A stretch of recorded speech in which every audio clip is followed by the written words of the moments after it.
Patchy. Did you get it hooked up to thingy then, Scott? Yeah. Yeah, I'm streaming live on Facebook right now. Nice. I'll let you address your audience first in a moment then I shall go right after you, mate. Just waiting for people to come in. What's up, Nancy? Nancy Lalonde has joined Nancy. the Facebook stream. Trent, my friend Trent, what's up? What's up, dude? We've got Armand and Charles. Phil C over here on YouTube. Yeah, we're simulcasting tonight, folks. Ellery, Ben, Yes. Paranormal Portal, our very own Brent Thomas. Awesome, man. Hey, Brent. Not many ghosts in this game, Brent, but well, I don't know. Myself and Scott often meet our death, so we'll certainly be providing some spooky content. Oh. Yeah. We are definitely not top tier players of this game. No, by any means. and I, of course, this isn't the Kev Baker live show or anything like this. This is kind of like the after show, chill out, the wind down, the gaming, and a whole lot of truthing along the way. So Roosevelt in the chat room, I'm going to give you a hammer. Why you haven't got a spanner already, or a wrench as you people over there call it, I don't know. Trent, we are going to be playing PUBG. Yeah.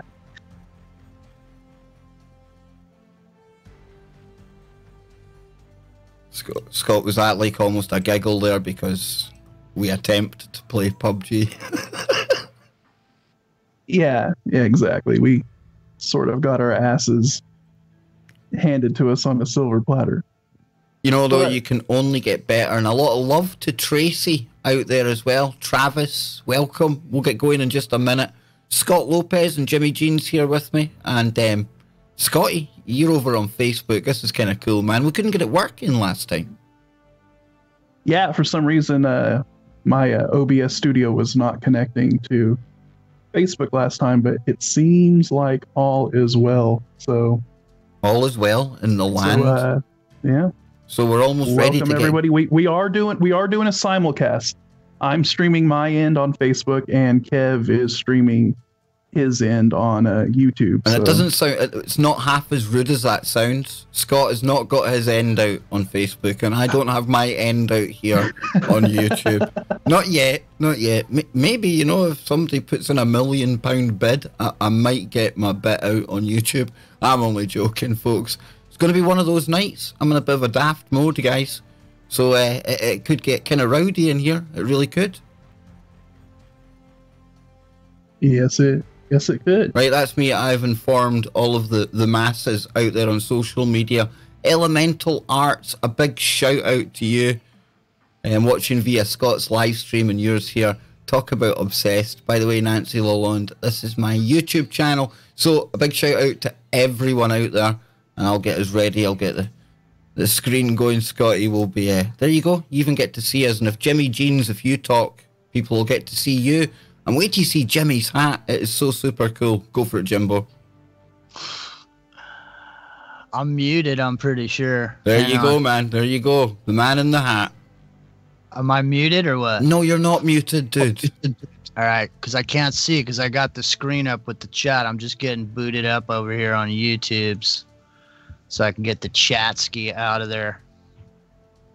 So while you're getting the chat then, Scott, we'll ready up and we'll get ready to go, right?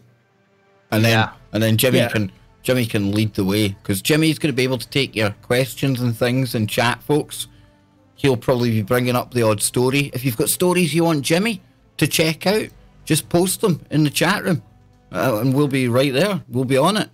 It's going to be fast. It's going to be loose. It's going to be fun, I hope. And Jimmy's got that hat on, so if nothing else, we see Jimmy, the man in the hat. You know, I have the hat on, and I'm going to keep the hat on just for you, Kev. But I do need to go run and get myself a quick cup of coffee before you guys start killing people. Okay, so then. Okay, we'll let you off with that. And a big shout out to Roosevelt again in the chat room. If anyone hasn't checked out his channel, brilliant video, and he's talking about Jake Marfonios, and he's obviously the man behind Blackstone Intelligence, I think the name is. And he got absolutely attacked viciously, surprise, surprise, by that letter of the alphabet and all the people that are... Jimmy, why are you calling me on Skype? What a man he is, Scott. What an absolute... Oh, man. Dude, what is happening? Jimmy Genes, you're an absolute nightmare. Jimmy, what are you doing? Dude.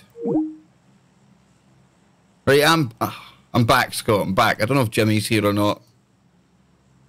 You here, Scott? Yeah, I'm here. Right, cool. We're good. I have no idea what the man's up to. All right, where are we jumping? I don't know. I need to fix everything again now because Jimmy just knocked it all wrong. Wherever you want, dude. Lay a marker. I'll be there in a second, man.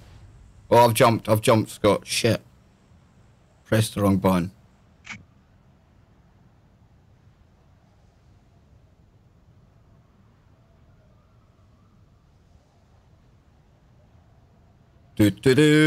So, for anyone just tuning in, obviously, I'm Kev from the Kev Baker Show. You probably know me already. But this is what we do now. We kind of chill out. We try and play games. And hopefully tonight we get a bit better than we were last week, Scott. Because, wow, dude, we didn't do well at all. That was sort of a... Right. I'll go up and take these buildings up here, and you take the other ones, right? You take the ones where you are just now. I'll take these ones, and we'll meet up, and we'll kind of amass all of our shit together. Right. I can get over the freaking wall here. There we go. So over on the show tonight, I don't know how many people were tuned into it, but we were talking about... YouTube came up in the conversation, and don't want to get into that here just now. Spoke about that earlier on. But obviously, if you do want to support the show, all the links are in the description. We know what's going on with YouTube and my channel right now. And today, I was made aware of just how many channels this is affecting, folks. And it's a bigger deal than I thought. So all the help that you have given me so far, I absolutely thank you all from the bottom of my heart. Because this has been a stressful time. Truly stressful time. But thanks to you out there, you know, we'll get there. We will all get there. We'll pull together and we'll try and make sense of it. But something I was talking about with Scott and Jimmy earlier on was the amount of anti-Russian propaganda that's going about right now. You know, Scott, ever since this whole thing with Kavanaugh in the US started kind of picking up, we've not really heard much about the whole... I know, I hear it. We haven't heard much about the whole Russian thing, right? Where is it, Scott?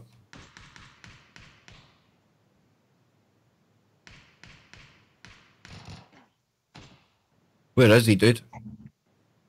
He's Oh, I see him. Hang on. He's there's two of them. Southern yep, there's building. two of them there, dude. Shit. Oh, you dead? I'm dead.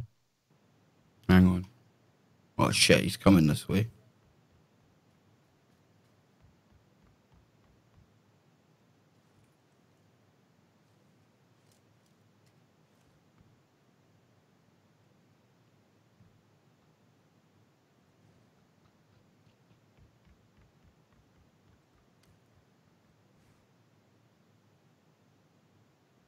So yeah, man, it's crazy. The the propaganda that they're pushing over there in the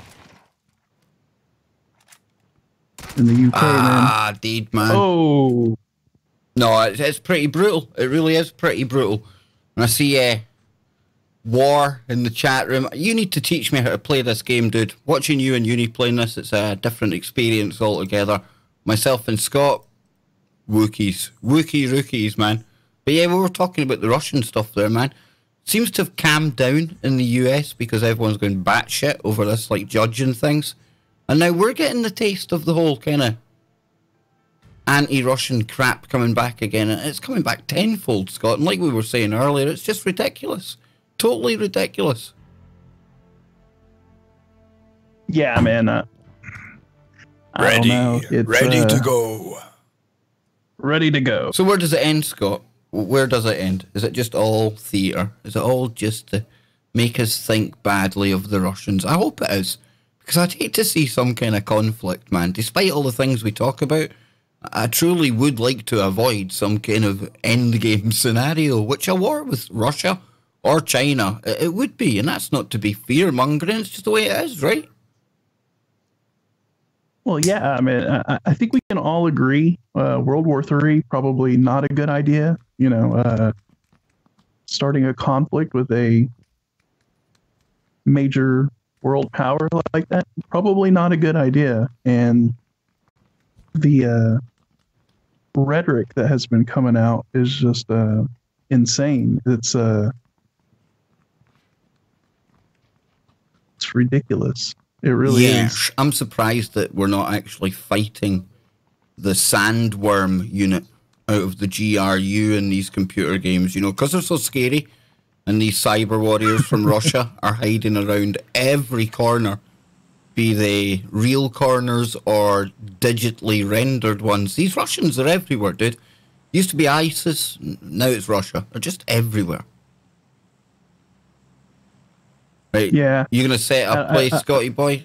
I'll let you do the honors. You go ahead and do it. Right, old man. You go ahead and do it. We're gonna go for a good plane journey here, dude. Way down south. Okay. South of Painan. Isn't that where John McCain was like captured? Oh my god. Too soon. I think the whole. I think what it is that they need to find a new boogeyman for people to be scared of. Boogie, I think that's woogie. part of it also. Same here, Scott. Boogie woogie. Plus, you know who's laughing while all this is going on, no matter what's happening? Military-industrial complex, dude. Cha-ching, cha-ching, cha-ching. Laughing all the way to the bank. Y'all. Because, you know, ISIS and the terrorist boogeyman thing, I don't think people really buy into that anymore. Really? I don't get a wink of sleep at night, Scott. I always think there's going to be some crazy ISIS guy hiding under the bed. It is. It's quite ridiculous. You never know when one of those guys in a ninja suit dressed like the Foot Clan are going to be hiding in a bush or something. Excellent. I got a bag early, man. Take a frying pan. Yeah, no, not being. Let's see. Yes, you go that way, I'll go this way. I got a gun. And it's a big one. Oh, folks, here we go. We're getting tooled up. We're getting tooled up this time. Come on. Tooled up, he says, then I put my gun away. So anyone else out there, please tell me there's other people out there play PUBG. This is just like cool. You know, we were on this for like 3 hours the last time, Scott. I know, it was crazy. Oh, there he is. I can tell by that noise. Jimmy's back. Didn't you, Jim? No, he's not. Just to prove me wrong. we heard the Right, Scott. You got a gun in that? Yeah. Sight? Hey, how do you change the fire mode? Like to switch it to full auto? B change V? it. B. Bravo. Oh, B. Okay. Bravo. Yes. There we go. Imagine sometime soon you're going to be. Burst. It's going to be virtual reality playing these type of games, isn't it? Yeah, they already have They already have some games that are kind of like this. My little brother played one on the HTC Vibe. Says here my video output's low. I'm going to have to stop sharing screens with Jimmy. Hang on. 2 secs, mate. The sharing screens is just too much. Stop sharing. Right, hopefully that will improve the stream. Yeah. Yes. Right. You can't push too many video sources or it'll start getting choppy.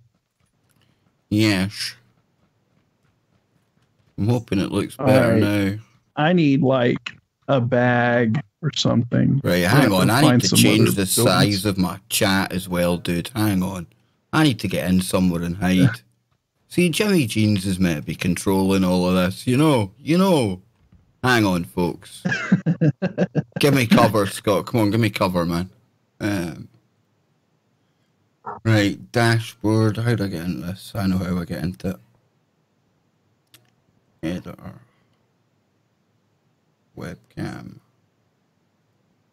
Chat box.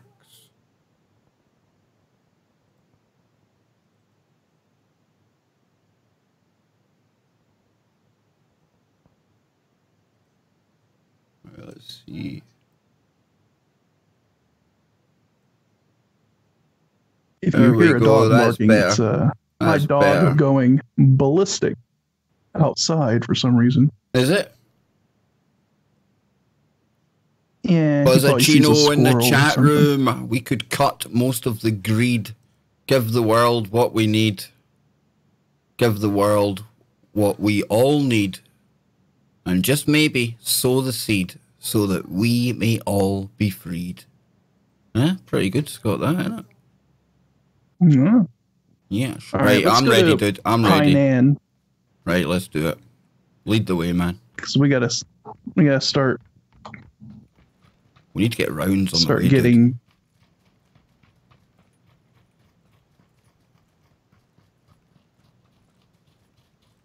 Before the circle starts. Somebody in the chat, Phil C says, as long as we use money-based system for trade, there'll always be war.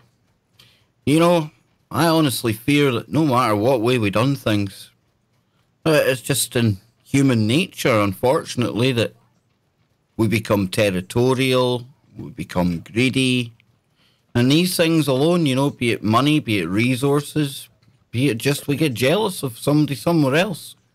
I honestly fear it would lead to yet more war. It's almost ingrained in us, Scott.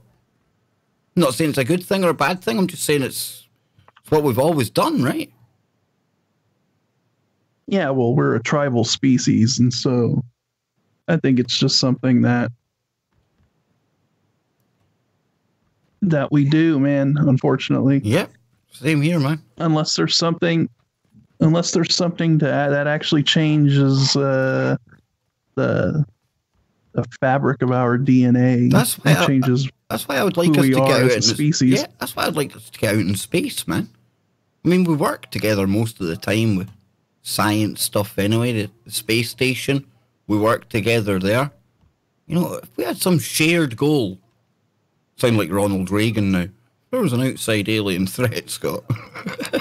But you know what I mean, though. If we did have outside alien, if we did have some reason to pull together, you know. Oh, circle time, Scotty boy. Shit, I'm running the wrong way. Yep. Don't worry about me, dude. I went the wrong way. Somebody talking about barter systems. Yeah, I'd like that.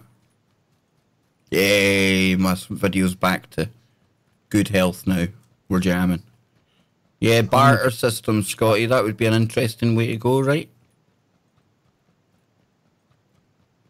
Yeah. What are you up to? All right. Let's go to the boot camp. We gotta try to. I think we need to try to push in. Go to the quarry. Than we did last. Yeah. Quarry. Right. Let's do it. Jimmy's back. Hello. Yes. I stopped sharing screens, Jim. It was killing the video. So, Jimmy, I've been looking at the chat. What's happening in there, man? What are these great Wookies in the chat room saying? I don't know. And then we'll go to the Facebook chat after that. See? Deary me. Yeah, let me get a Facebook page open and get Scotty's broadcast going up over there too. Yeah, there's a whole bunch of people in the chat. Can you see how many are in there? Well, it says on my screen 51, but it might be more. Yeah. Yeah, there's a bunch of people scrolling slow though. Everybody's in there. I'll shout some people out in a minute. Good man. Charles in Facebook chat said that this is just a continuation of Cold War nonsense. That sounds about right, yeah. You've always got to have a boogeyman, don't you? It's a good way to get shit done as a government. It's a good way to control people, having some outside threat that you can use against them. I.e., oh, everything's getting hacked. We need to close down on the internet more. I.e., oh, there's Russian spooks everywhere. Best roll out some more police state then, because these pesky Russians are everywhere, right? And you're right. I think the Cold War thing, absolutely. But I've always said, you know, when you look at Theresa May and the rest of these psychopathic, perverted cronies that are attracted and in the establishment, you know, they're attracted to the power because they're psychopaths. And then you see her dancing like some kind of robotic, absolute abomination for a human being. Not once, not twice over just in Africa, but then at her own Tory conference where her own party want to get rid of her, she thinks it's going to be a cool move to come out busting a shitty move, dancing again like that in front of the nation. Dear Lord, Vladimir Putin, just put me out my misery right now. Come and invade, man. Honestly. Any country with leaders like we've got over here deserves invading. It truly, truly does. We can't do any worse than what we've got. Surely not. Maybe not the most popular view in the world, but hey. But hey. Right, dude, we need to get moving.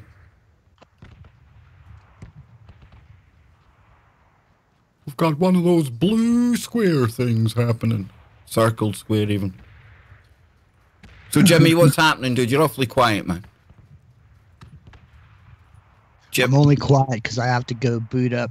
I'm trying to get Scotty's Facebook feed going so I can see both chats. Ah, yes. Whoa. But hey. Now I can hear myself. What? Yeah. The screen's pretty tight on Facebook. I mean, it looks good. We've got one of those blue square things happening. Going to turn it down, Jimmy. So, Jimmy, what's happening, dude? You're awfully quiet, man. Jimmy, turn it down. Yeah, what I'm saying is because I have to go boot up on Facebook. Trying to get Scotty's Facebook feed going so I can see both chats. I know, but you're playing audio somewhere, Jimmy. But hey, what?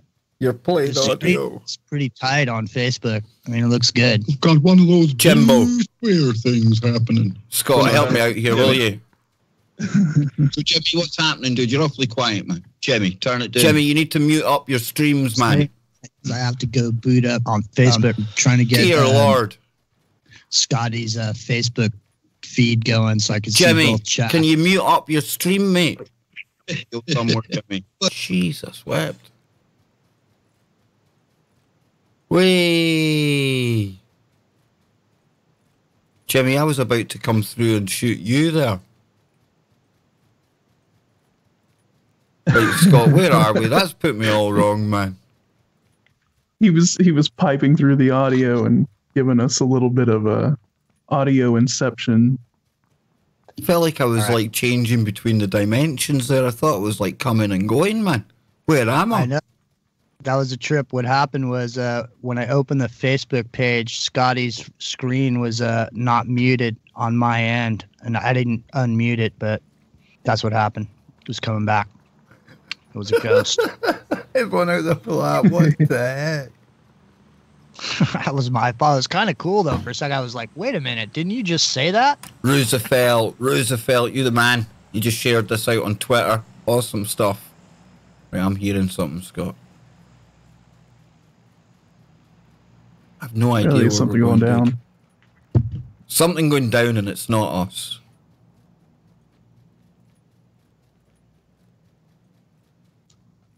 So, Jimbo.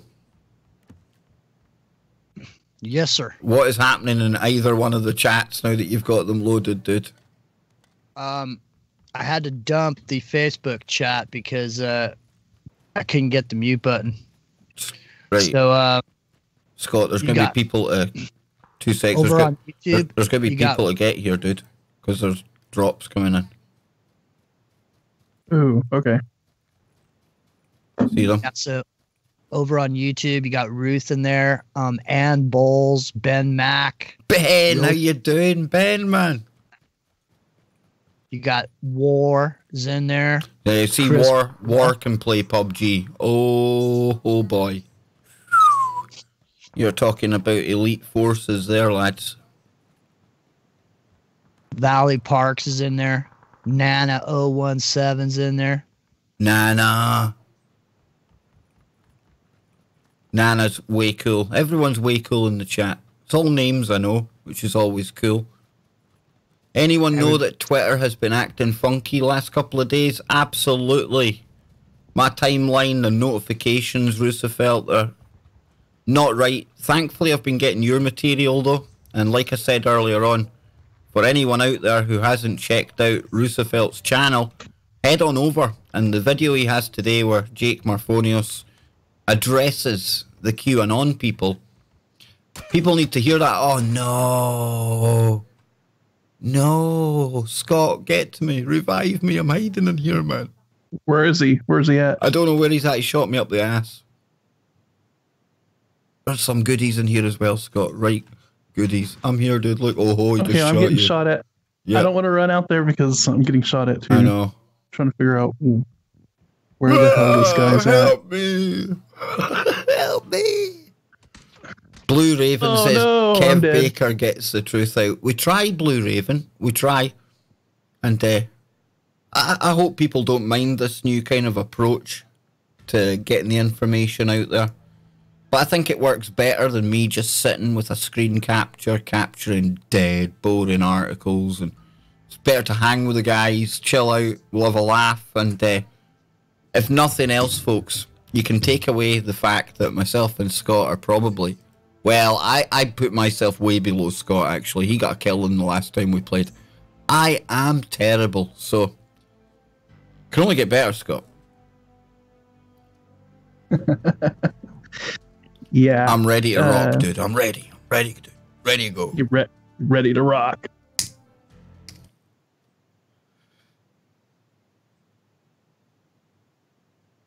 Blue Raven was listening on TFR earlier. Brilliant. Chris Bova. Yes. Very cool. You can call his names. That's okay. Sure we can deal with that. Oh. Yeah. Buzzacino's in there too. Yeah, Buzzacino's cool. Sorry, just removing somebody, dude. Yeah. I really don't know why people come to people's streams if they're not interested in them. Valley Parks games are creepy. You know, there are some creepier ones out there. You mentioned Silent Hill the last time, Jimmy, right? I know, that was a creepy game. Yeah, back when it first came out, absolutely, dude. Yeah, it was scary the way those dogs used to jump up. Those, like, rabid Doberman pinchers or whatever they were. You know what? Resident Evil as well. That was a good game. Yeah, I never played that. Play that one, Scott? I lived it. Yeah, I played that. Well, my dude has got a gimp on, man. Pretty good series. My dude's got a gimp on. When I press, like, to go forward, it's it fixed now. Lisa Dunham's in there, too. Lisa, how you doing? Blue Raven, Trump is Zionist scum chump. Well, I certainly think he loves his Netanyahu. So, perhaps there's a good case to be made there. Ain't they all Zionists? Everywhere, not just America, but... Amanda Pominator's in there. That's a cool name. I've put the marker down. Put the marker down, Scotty boy. So, Jimmy, what's people talking about in the chat room, man? Or you can get them into the whole... R. Goldman's saying Silent Hill, The Room. So he must have played Silent Hill, too. Silent Hill was a good game. I might have to quit out of this one, Scott. It's almost like my keys aren't working right, dude. So it looks like Dawn in there saying she used to see people playing Grand Theft Auto and she never laughed so hard in her life. Chris, there's something far wrong here. I'm not dropping quick enough, man. Everybody's you gotta quit out and start a new one. Just let me know. I'm going to do. That was weird. I'm going to check my controls. But yeah, what's people talking about, man? Are they just all welcoming each other? Man. They're talking about how much they love Kev Baker. Oh, I don't want to know that. Yeah, they're stoked on you guys playing these games. Scotty, what's on you go, Jimbo? Just let everybody know we have a safe space over here to the right. If you get offended or you get triggered by any of the things going on the screen, you can head on over to the safe space right over here. Oh no, Scott, this is comical because last night myself and Jimmy we covered a story about a university in Manchester that are actually banning clapping at the upcoming ceremonies because they fear that it might trigger bouts of anxiety in students. Oh, I'm not making it up. Yeah, clapping, dude. So what they suggested was, instead of clapping, everyone gives it the jazz hands. Do do do do do do do. Yep. No way. I'm telling you, dude. The Scotsman. It's Manchester. Yeah, Manchester University. So yeah, it's crazy. I'm readied up, Scott. We're good to go. Blue Raven USA said later tonight. That's ridiculous. Blue Raven USA says later tonight they're driving from New Mexico to Colorado. So I see those two states and I say, are you in the military and are you being deployed? Going to Colorado Springs, maybe? There's a whole bunch of stuff going on with that temple, with that calf being born, the perfect calf. All right. Yeah, there's a lot of people saying that temple might get built. We covered that maybe a year or so ago as well. There's a place that we're genetically modifying the unblemished heifer or whatever they call it, man. Everything's big, right? Yeah. You can't even wait for the unblemished heifer. You got to genetically modify the fucking thing. Carol Motzinger says, "Jazz hands, are you for real?" Honestly, Carol, I think if you Google Manchester University ban clapping jazz hands, you'll get up the Scotsman article that I read yesterday. And the Scotsman is a highly kind of regarded broadsheet when it's in print over here, and it's one of our better ones allegedly, but this is a factual story. And like I was saying last night, a lot of people laugh about the safe spaces and everything else we hear about in America. I was just wanting to point out that this is a global thing. People are being dumbed down on a global level, and I honestly don't know if any people would ever suffer some kind of anxiety attack or whether they're just brainwashed to think that they would. I mean, Scott, don't all these university people go to like rock concerts and loud nights out? Wouldn't that trigger anxiety? Yeah, this is, you know what, a lot of this stuff, I think it just has to do with how much that they're trying to see how far they can push people, like how much they can control them, you know what I mean? By implementing some of this ridiculous stuff, and then people go along with it. I mean, it just shows how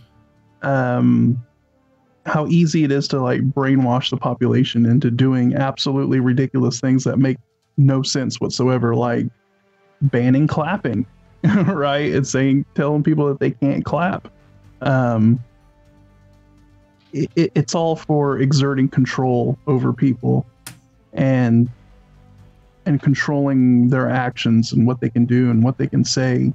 It has nothing to, don't care about people with anxiety. Exactly. That's just the cover story for it all. Right, let's cancel. Let's cancel and man up again on here, Scott. It looks like it's kind of timed out. Right. All right. 3, 2, 1, ready. Come on. PUBG, get us into a game, man. It's the only thing I hate about PUBG sometimes. Is the fact it can take forever to get you in there. There's so many people that are playing it that are PUBG'd up right now as we speak, Scott.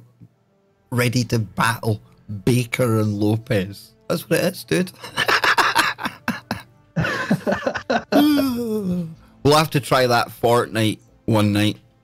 We'll definitely have to try Fortnite. It's ridiculous, but at least it's something else we can stream, dude. I don't know, man. If you get Overwatch, I think you would really like Overwatch. I'll get that. I'll get that one, man. I'll look into that. And of course, Call of Duty out soon. Oh yeah. Yes. Yes, indeed. People need to wake up. PUBG. All founding fathers' facts were New Agers. No, they weren't all New Agers. I think a vast majority of them were Freemasons, weren't they, Scott?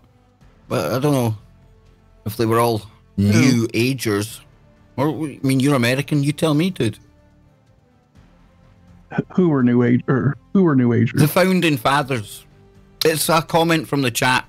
I think most of them, was it not like the majority of them were Freemasons? I don't know if you call them New Agers, would you? Yeah. No. They were Freemasons. Were they running about with crystals and healing things and stuff like that? No. Yes, man. Come on. You know it. And just because you're a Freemason, doesn't mean you're a nefarious person. I agree with you. It definitely does not mean that. No, it's like I said one night recently. Let's say cancel out and let's try again, Scott. Yeah.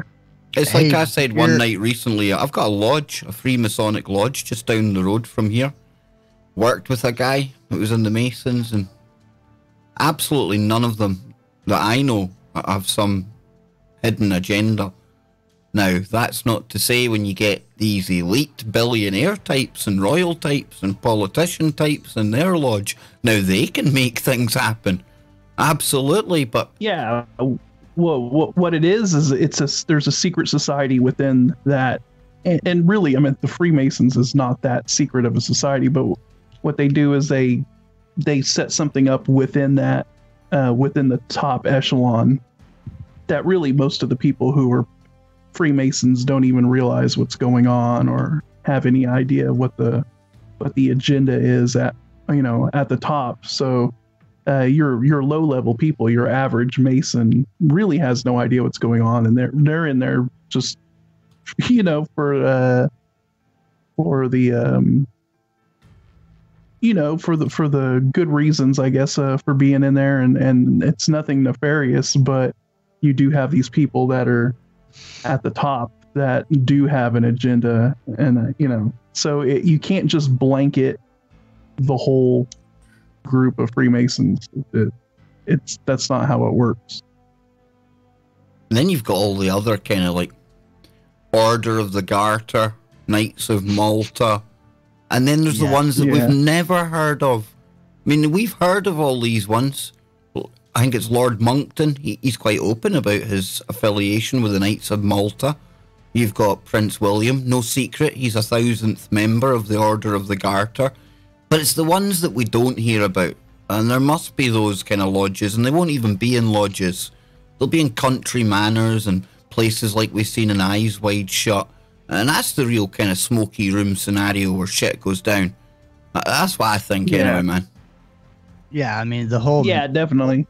The whole trying to demonize the Masons thing is a whole finger-pointing exercise. I mean, because, let's shut down the game and restart it. Yes, good call. Hey, you know what? I had a good idea a while back, just now. You want to hear it? Yes, I like hearing your ideas, Jimbo. All right. So I know that we need to generate some dollars and cents.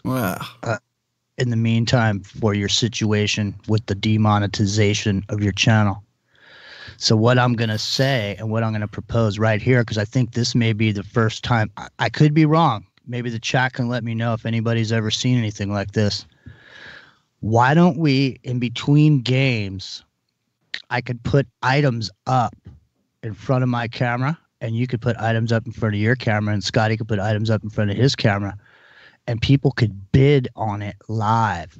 No. Listen, buy whatever's on the screen. And believe me, you know what? I got some cool stuff over here, and I'll donate it to the Kev Baker Show. I'll start it off right now. Maybe another night, dude. Maybe another night, man. Jimmy's springing mad ploys on me. I got plenty of stuff around here. Jimmy's got like 1,000 hats he can give away. Here, let me get my camera so I can make sure that I can see this so you can see it. Look. You see this? This is a handmade angel on wood. This is made, it's made by just a person down in Mexico. It's really super old. You ready, see Scott? That? You ready? Yeah. Let's do it. Readied up.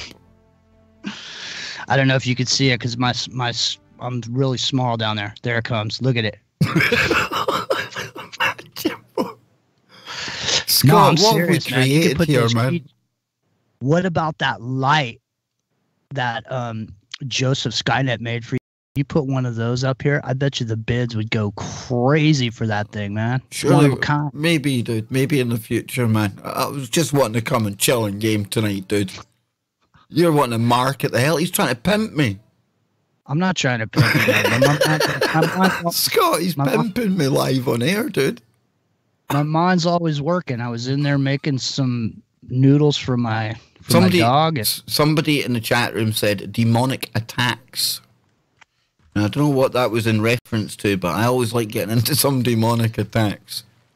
Were they suggesting I was a demonic if someone attack? is head of the Masonry Union, would that mean they could be a Freemason? Anyone can be a Freemason. If you're a dude. If you're a chick, you can be an Eastern Star. You have to ask one to be one. They have to recommend you type thing, don't they? They bring you in. I think you have to be curious enough to walk up and knock on the door and say, I'm interested in finding out about the Masons. And then you go inside and then you have a discussion with some brothers who tell you about what, their experiences I've laid it down, are. Scott. I've laid it down. We're going in the middle, Scotty boy. I know the guy I worked with. All right. The guy I worked with, he joined the local lodge, and they've got a thing, you run the gauntlet. And that's like, I don't know if it's like one of your degrees or whatever. But basically, everyone else in the lodge, they line up on two sides. And they'll take a good swift kick and a punch at you. And it's like one of your initiations. And he was telling us about that. I don't think he was too impressed with it, but he said it was a good laugh afterwards. A few beers, a few drinks, and nothing really, nefarious. And of course, people will say, but he's probably lying to you, Kev. I don't know. Well, there's one easy way to find out, and that is to go to a Masonic lodge yourself and go and indulge yourself and have a conversation with a Freemason and find out what it's all about. I mean, one of the things a lot of people don't know, that's not secret, but I'll tell you, is that every Freemasonic lodge is sovereign land, like its own country. The laws of the United States or any other country do not apply within the confines of the property of that lodge. Don't know about that, dude. You know why I say that? You know why I challenge that? Because in Glasgow, because it's predominantly the Protestants, and there's a split in Glasgow. You get Protestants, you get the Catholics, and the Protestants are into the Masonic stuff. And when there's a wedding, it's quite common you go to a Masonic hall. Mm-hmm. So when you go to the Masonic hall for the wedding, I would imagine, and this is in Scotland, could be totally different over there, but there's a bar license, and they certainly have to adhere to the law of the land when it comes to closing time and everything, Jimmy. So I don't know. Maybe the bigger lodges, the grand lodges, maybe, I don't know, but that's certainly, it's not something I'd confidently say for Scotland. Well, I would confidently say it, and I'll say it again. Because that's why they're called Freemasons, because they can go anywhere in the world as a free man, and they're not part of the slave system. So if you ever get in trouble and you're running and you want to be safe, go to a Masonic lodge and hang out there, because the police can't come in there. There's somebody over here, Scott. He's just going into that house over there. Well, they can come in. Wait a minute, Jimmy. He's in that house just there, man. He's going to come out in a sec. Mr. Mensa, Masonic scum. Blue Raven, scum, demonic, cops, forced smart meters on the back of Virginia's home in Colorado. Oh, man. Looks like you struck a nerve again, Kev. Are we still on the air? Yeah, I'm just talking. I'm just talking about my personal experience. I honestly, I see all the stuff that's said about Masons, and like I say, I'm sure it's that compartmentalized. I mean, my uncle's a Freemason, and I know for a fact he's not an evil, satanic, whatever you want to call them. But I know. Well, I'm down, Scott. You can get to me. Hey, so did you guys see that this? I don't want to take away from the this revealing discussion about the Masonic lodges, but did you guys notice that the that red tide in Florida has like gotten even worse? Oh, you were telling us about that, man. What's happening? It looks like it's spread to the southeast. You still alive, Scott? Yeah, I'm still alive. I'm about to be killed, though. I'll spectate you now, man. Did you get one? The pictures. I think I wounded one of them. Whoa. Okay, I'm dead. Wait, come on, Jimmy. Talk to us. Red tide, man. So the red tide is spread, huh? Yeah, now it's on the southeast side. I'm going to go get the article again. But in the meantime, what we were talking about the other day was how powerful the meme is. Yeah. Yeah, so there's this law that was just passed down in Mexico. It's an anti-meme law. Believe it or not. Those pesky memes. Listen to this. Anti-meme law could see Mexicans jailed for posting insulting images. Veracruz state voted in favor of reforms that will criminalize the dissemination of harmful or malicious images, video, and messages deemed to damage a person's reputation or self-esteem. See, self-esteem. So if you hurt somebody's feelings, Geo shift, ready up, man. You're going to jail for 2 years. 2 years for hurting somebody's feelings. Yeah. Wow. And here again, it's like the clapping, right? I mean, like I said at the time, out of the 100 students, if you had them, how many of them would actually be fearful that they would be triggered with anxiety through clapping? Probably not many, if any at all. And these memes that are deemed offensive, does anyone really find them offensive? Or are we just been told there's people that find them offensive?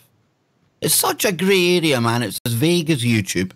It truly is. Well, the thing is they tell us what we're offended about and then whip us into a hysteria about how offended we are about it. It's okay because I'm just going to build us all a big sand pit and we can go in there and we can throw sand at each other and like just be babies again because that seems to be where we're heading. Well, I mean, Sticks and stones may break my bones, but memes, oh, they do offend me. Well, that's what a safe space is, basically, right? You go in there, you get to play around with Play-Doh and colors because, it's your safe space. You can awaken the child within you. Or whatever. Oh, yes. We're regressing back to the child, man, when you think about it. Well, when you think about it... Your turn to pick where we're going, Scott. You think about... We're going to go to school. You see, Roosevelt agrees with me. So subjective, they will use that to shut down anything against the New World Order. And even further, they'll use that to shut down just anything. Anything at all. Anything they deem the story of the day. Anything that might wake people up. Oh. No. Can't be doing that. And memes have been used forever. We talked about World War I, your country needs you, and all these posters that you see from during the war. They're memes. They're visual infographics designed to convey a message. That's all we're doing. Just so happens that usually the memes nowadays point out the crimes and the corruption of the people who are now banning them. Go figure. Hillary just showed up in there. Hillary's cool. Yeah, Ben Max in there too. Right. Scott, where did you go, man? There he is. I see you, dude. I see you. He's over there eating some ribs. I see him. It's okay. I'll come and get you in a sec, Scott. I've got a wee house here. So what else happening in the chat room, Jimbo? Targeted individual, Scott, somebody, blah, blah, blah.com. I don't want to read it out loud unless they want me to. Blue Raven. I don't know why you're putting that in the chat about the targeted individual. Why don't you throw down in the chat, let us know about it if you want us to talk about some. When are you having on the doc, the wires, the targeted individual doc? Might be next week. If not, it's the week after. Dr. Karlstrom, that's right. Exactly. I mean, on this channel here, there's been like, I don't know, maybe 20, 30 episodes with Karlstrom. They're all going to be going, folks, because I'm going to be absolutely clearing out my channel. Still haven't had any joy of YouTube as to what video or videos are the problem. So realistically, I mean, I'm having to look at deleting the 1,200 that are left. I say the 1,200 that are left because I've already deleted 400. That's right, folks. That broke my heart. But I'll go back and I'll have to do the rest. I've got 9 days until YouTube look at my channel again. And without them telling me what I've done wrong, then it might sound severe, it might sound harsh, but there is no other way that I can realistically get around that. And I want to give a big shout out to Valerie. Thank you very much, Valerie, for supporting the stream here. It means the world. Thank you. But yeah, so all those good shows that I've done with the doc, they'll still be on the archive at TFR, but it really is, it's kind of, really pisses me off that people who either can't afford the archive or, you know, they enjoyed coming along to YouTube to get it. And I know a lot of the stuff I've deleted, it was outdated anyway. It was about things that nobody's ever going to go back and look at. But the shows about targeted individuals, the Anthony Patch stuff on CERN, Ilana Freeland, these are the kind of shows that I say are timeless because, it's, you know, it's not as if they're just a story there. They're things that people could always have gone back to. So that's really frustrating. But hey-ho, we shall overcome, Scott. Yeah, it's ridiculous that they won't even like give you a list of what the offending videos supposedly are. That's all I'm asking for, dude. Yolanda Simone says, well, grown men playing video games kind of makes the point. Right. What is that? I don't get it. I don't get it. What is that supposed to mean? Please, let me see who said that. Hey, Yolanda, please expound. I'm not sure what your comment. Probably because we were talking about people regressing back, devolving. Oh, yeah. That's probably funny. That is. I don't know. I just enjoy video games. I've always been a gamer, man. I know. There's nothing childish about these video games. Just so you know, I mean, they're pretty intense. Pretty intense games. There's a lot of super intense games. You know, it's the ones like we've talked about before as well. You could probably make videos about some of the symbology. Because, you know, I've had people tell me, you know, especially like you get some of these people that are like, you play video games, you know, you're 30-something years old, you're playing a video game. I'm like, yeah, well, you're sitting on your phone over there playing Candy Crush. So, what's the big deal here? I mean, you're sitting checking Facebook 50 times a day. I know what I'd rather be doing. Yeah. What's the difference between a video game and Facebook? I'm really Facebook. I don't know. Facebook just seems to be getting really worse, man. Isn't Facebook like a video game? I mean, think about it. It's structured like a video game. Where's that coming from, Scott? That's close. Whoa. I've got my volume low, so I can't really hear. Which way did it come from? Left, right? It's hard to tell, dude. Probably below us. So is there any woo going on in the world? What woo do people want to talk about? Come on, must be some woo going on. There's nothing but like politics and compliments. All right, that sounds like an invite. So what was up with the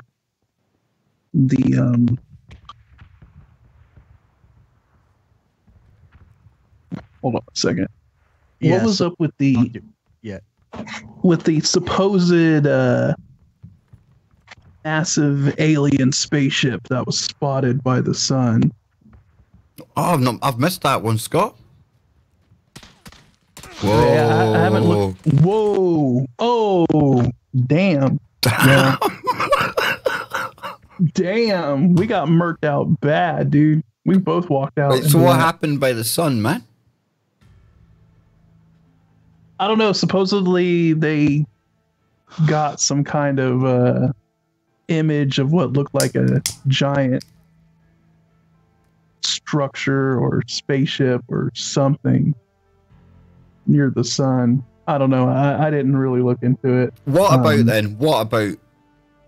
And I've seen this depicted in movies and that. Right, Scott, we're ready up. What if the sun is like a massive Stargate? And if it's not a Stargate, then how about these advanced civilizations that may or may not be out there?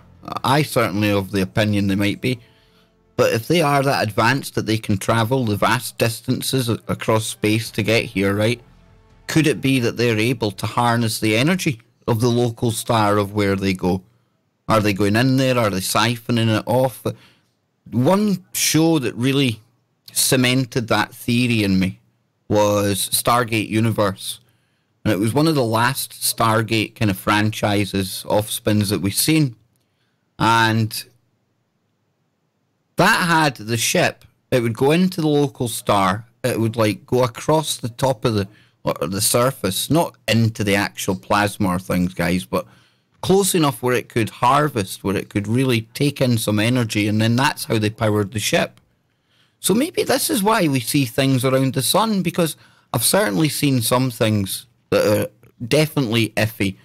And you know me and you, Scott, we're always questioning any footage, right? But there are some weird things that have been caught over the time. I don't know. It's weird. Don't know about this particular one you're talking about, but you know me, this kind of crap fascinates me, man. Yeah, and like I said, I didn't look really too much into it, but I just kind of saw some of the articles and stuff being posted about it. Quite weird as well with the observatory being closed lately. I'm not saying it's connected, but a bit weird, you know. Jimmy, I don't think there was anything too nefarious going on there, like as in Nibiru or stuff like that. I don't think that either. Because they would have to have closed down every single solar observatory on the planet, and I'm telling you, they installed something and they put a perimeter around there. Well, what do you think about the emergency test? We've got a comment. We've got a comment here on Facebook. Lewis says the FBI raided the solar observatory, claiming it was Chinese spying on our secret weapons program. Yeah, that was one of the theories out there. The other one was there was nasty, horrible, heinous images. I'm not even going to say what about. We can get the picture. And it was one of the janitors. But that never really made sense to me, since they were evacuating like the outside area. That wouldn't warrant like the whole town being shut down. Exactly, dude. All the craziness of all that. But I did hear something there's about... definitely more to that story than I think what we're being told. I did hear about spooks and spies, Jimmy. I don't know if that's like the same thing Scott's on about, but certainly there was people saying that. Maybe. Well, you know, they put these multiple different seductive storylines out there to grab people's attention to look at that. And not, you know, oh, look, it's the hackers. Oh, look, it's the, janitor, watching porn on the computers or whatever. But meanwhile, while you're looking at that, the dude's coming in the back door with the new Hades equipment. I'm going to go look that up right now. Yeah, you're convinced of that Hades stuff, aren't you? I'm going to go get it right now. Give me a second. I can't talk and do this other at the same time, but Jimmy, you can't multitask. What's up, dude? No, I can multitask. But listen, we think we can. The chat's going off, man. It's going by so quick I can't see it. But Ben said that he was dropping some links over on Unirock's Discord. Oh, right. When I get off this game, then I'll go and have a look. Cheers, Ben. Yeah. I'll go and dig that up. Let me go look this. Let me see if I can find this. It's going to take a minute. And of course, since you mentioned it there, for anyone who hasn't checked out my good friend Unirock, honestly, please check him out, man. He's been taking a lot of grief lately, but there's a couple of reasons for that. One, he's absolutely on target. He's on point, and we always take flack when we're doing that. And two, Uni's star is rising over on YouTube right now, and a lot of these people who are speaking bad about Uni and saying this and saying that, they are merely dropping the boy's name just to try and hang on to his coattails, because he's flying ahead, leaps and bounds of people that he basically joined YouTube at the same time. And it's that human nature thing, Scotty. You know, I'm sure there's an element of jealousy in it. And aside from Uni blowing holes in all of their stories and their scams, I think that's why, you know, that they're so kind of keen to attack him. But the big man takes it all in his stride, dude. He just gets on with it, debunks it, and moves on to the next scam. And that's why I can't recommend him highly enough. Yeah, Uni, he's on it, man. And you know what? I think a lot of it has to do with he calls out people that are, you know, that are needing called out. Cows. Yeah, that are needing called out, dude. Yep. I've never seen him doing it. Like me, I sometimes go after that Jordan Sather kid, creating the illusion. Oh, sorry, his channel's called Destroying the Illusion, but in reality, he creates an illusion.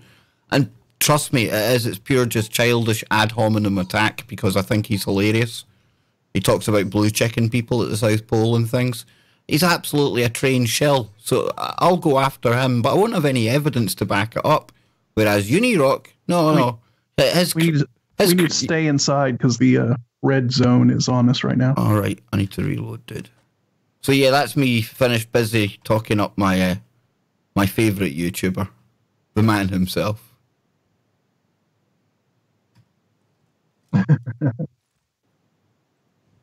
Need to get him back on the show one night over on KBS, I think. Get some Uni time.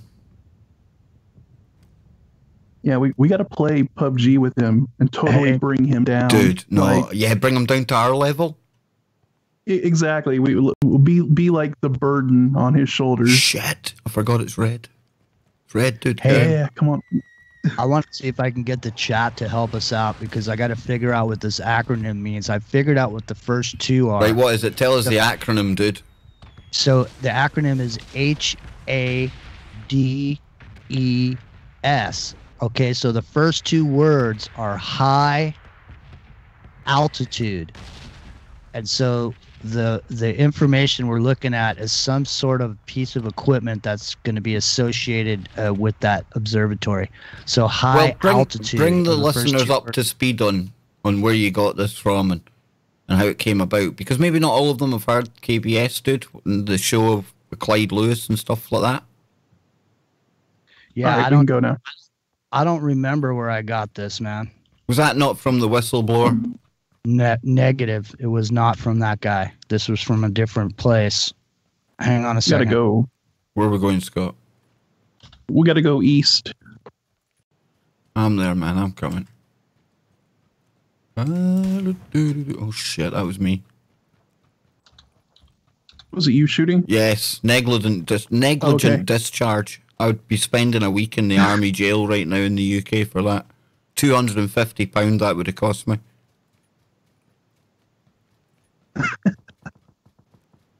I remember a couple of kids. We were on guard one night.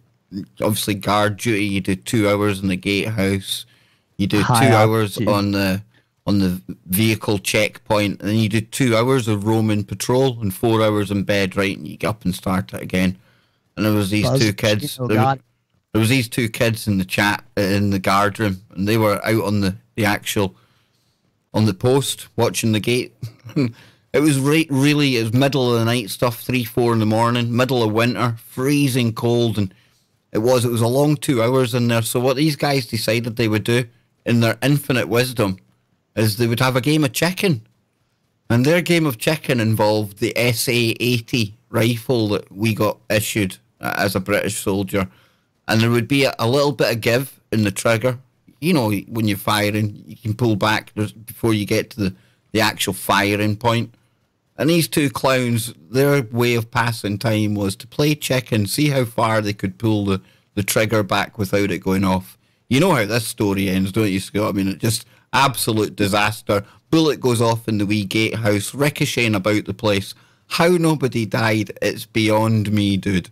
So, yeah, that little oh, shit. I'm getting shot. I'm getting shot at. Shit. Oh, man. Where are you?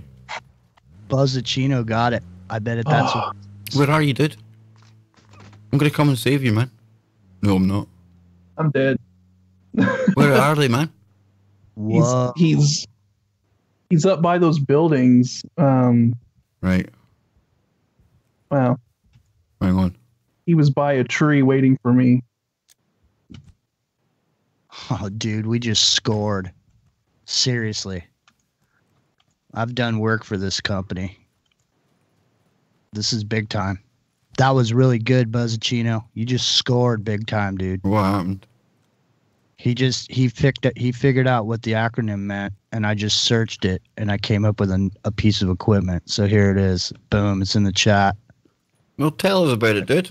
Here's the link. Hang on, man. I haven't even read it yet. I'm trying to drop you guys these links. We can't look at links. 2 hands. All right. Yeah, but I want you to have this for tomorrow. Hang on. I'll read it to you. Hang on. Oh, it's a whole website. Hang on. Wait a minute, Jimmy. Wait a minute. Oh, no. Need to reload.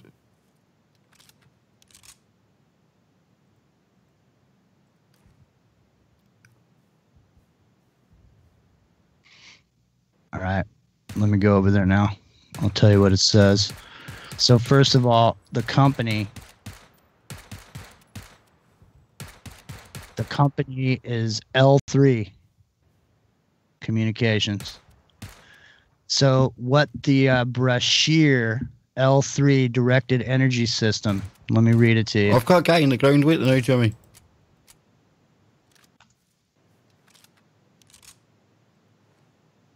Right up the ass. Did you kill him? Yep.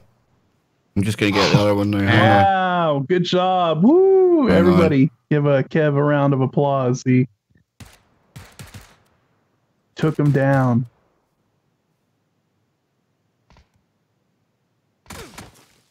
Accidentally, I left the game, so I can't spectate.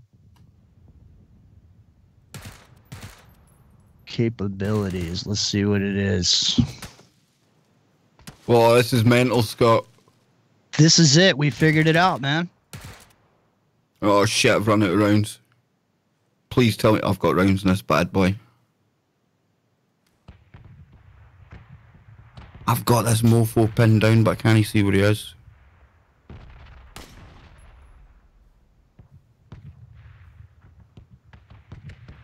You can hear the battle raging in the background. Ah, biatcho. Nearly, folks. Nearly. I got my kill. Woohoo! Hey, you got your one kill of the game. And even better, always better when you shoot them up the ass. Just gonna grab a coffee, right? So, Jimmy, you can get into your Hades, dude. So L3, L3's level 3. Yeah, so, aren't they involved in a lot of like the back end infrastructure of the internet, man? Yeah, they basically own the backbone of the internet. They put all the fiber coast to coast along the road. They leased railroad land, and they put conduits down the railroad land, and then they built shelters every 25 miles, and then repeaters and whatnot. But here's what's interesting. So what we were saying was they established a perimeter to install some new gear, and so we figured out through the chat. Buzzacino got the rest of the acronym. So high altitude. Hang on a second. So it's a high altitude directed energy system. Hades. Directed energy. Yeah. So listen to this. Listen to this, man. Hang on. I'll read you what it says on the website. This is the company's website. There's a data sheet I can get to. The exceptional quality, ruggedness, reliability have made L3 brass shears, military tracking, and range instrumentation the benchmark for performance. And they're also incorporated in our high precision energy beam directing systems. So, ready. Wow. Yes. That's crazy. I know. So listen to this. These are the 3 PDFs you can get here, product PDFs. Airborne laser, advanced tactical laser, mobile tactical high energy laser, MT Hell, tactical high energy laser T Hell, and tactical high energy laser. So listen, so then I click on capabilities, and the page that comes up, these are what the page says, the titles of the different sections. Beam expander telescopes. Extensive in-house capabilities to manufacture these. Integrated imaging systems. Meteorology and testing, precision gimbal technology mounts, precision pointing and beam control, precision reflective and refractive lightweight optics, weapon fire control systems. So if one of these control systems is being installed on that telescope, it has some, maybe the telescope itself has something to do with these high energy weapons. Well, somebody says they've got it mounted. It's kind of like a lot of the speculation on how Scalar is integrated into the radar systems, the National Weather Service radar systems, Well, somebody says they've got it mounted on large aircraft. There's even videos on YouTube. That sounds pretty cool, man. Sounds like these DEWs. Yeah, but the thing is, on the second page of that, not just the directed energy weapons, but the capabilities, the beam expander telescope. Let me click on that and see what that says. It's used in scientific research and defense. Beam expander telescope systems must not only provide exceptional accuracy, but must be durable enough to meet the demands of field mobility. High energy laser beam expanders for all your missions. We're going early, Scott. Oh my God. We're going early? Yeah. Go early, dude. Go with the yellow one. So what I'm wondering is the delivery of these beams through a telescope? Because if the delivery of the beam is through a telescope, then that whistleblower on Clyde's show, what he has to say all of a sudden makes a whole bunch of sense, because basically he was saying that they were using HARP and they were directing energy at the sun. So, and causing the sun to react in certain ways. Said that they can make it eject. See, the only thing I would say about that is the sun didn't eject for weeks on end. Well, that's what I'm saying. It doesn't. I'm not saying that they made it eject. And here's the thing about this, right? Here's the thing about this, right? The sun's always going to be ejecting from time to time. So are we to believe every time it ejects now it could be this thing? Well, everybody believes every time there's an earthquake that HARP caused it, and every time I'm old school. I think HARP's dated, man. I see HARP being like, it's almost like Las Vegas. It's like a tourist attraction. I know. Well, maybe that's just clickbait. Yeah, the only reason I say that is because everyone talks about HARP. I would imagine that anything they did have going on there, we see all these other, like, antennas and the golf ball size things on ships now as well, these X-band things. I think anything that was learnt up at Gay Kona has probably gone smaller and more mobile and global by now, eh? It's outdated technology. They've scaled it down. Scott, you got a gun here. Take this. Take it easy. You guys are saying they scaled it down and it's outdated technology, and you can put that right alongside the fact that they found vegetation in the woolly mammoth stomachs up at wherever they found it. Because all that is just that there's nothing to back that up besides somebody just saying it one day. Because let me tell you something, man. That antenna array up there, I mean, it's not that you can't produce signals like HARP produced from that original array that they had. But for like the 5 or 6 years where they said, oh yeah, you know, they shut it down, there's nothing going on at HARP anymore, and everybody just left it alone, and you know, nobody was talking about it. Meanwhile, the crews are going in there, and it's still being utilized, and it's been transferred into private hands. Called the so the government isn't operating it anymore, so it's not subject to FOIA requests. You know, they can do stuff with it and keep it pretty secret, keep it under wraps. So, you know, I'm not saying that HARP isn't being utilized.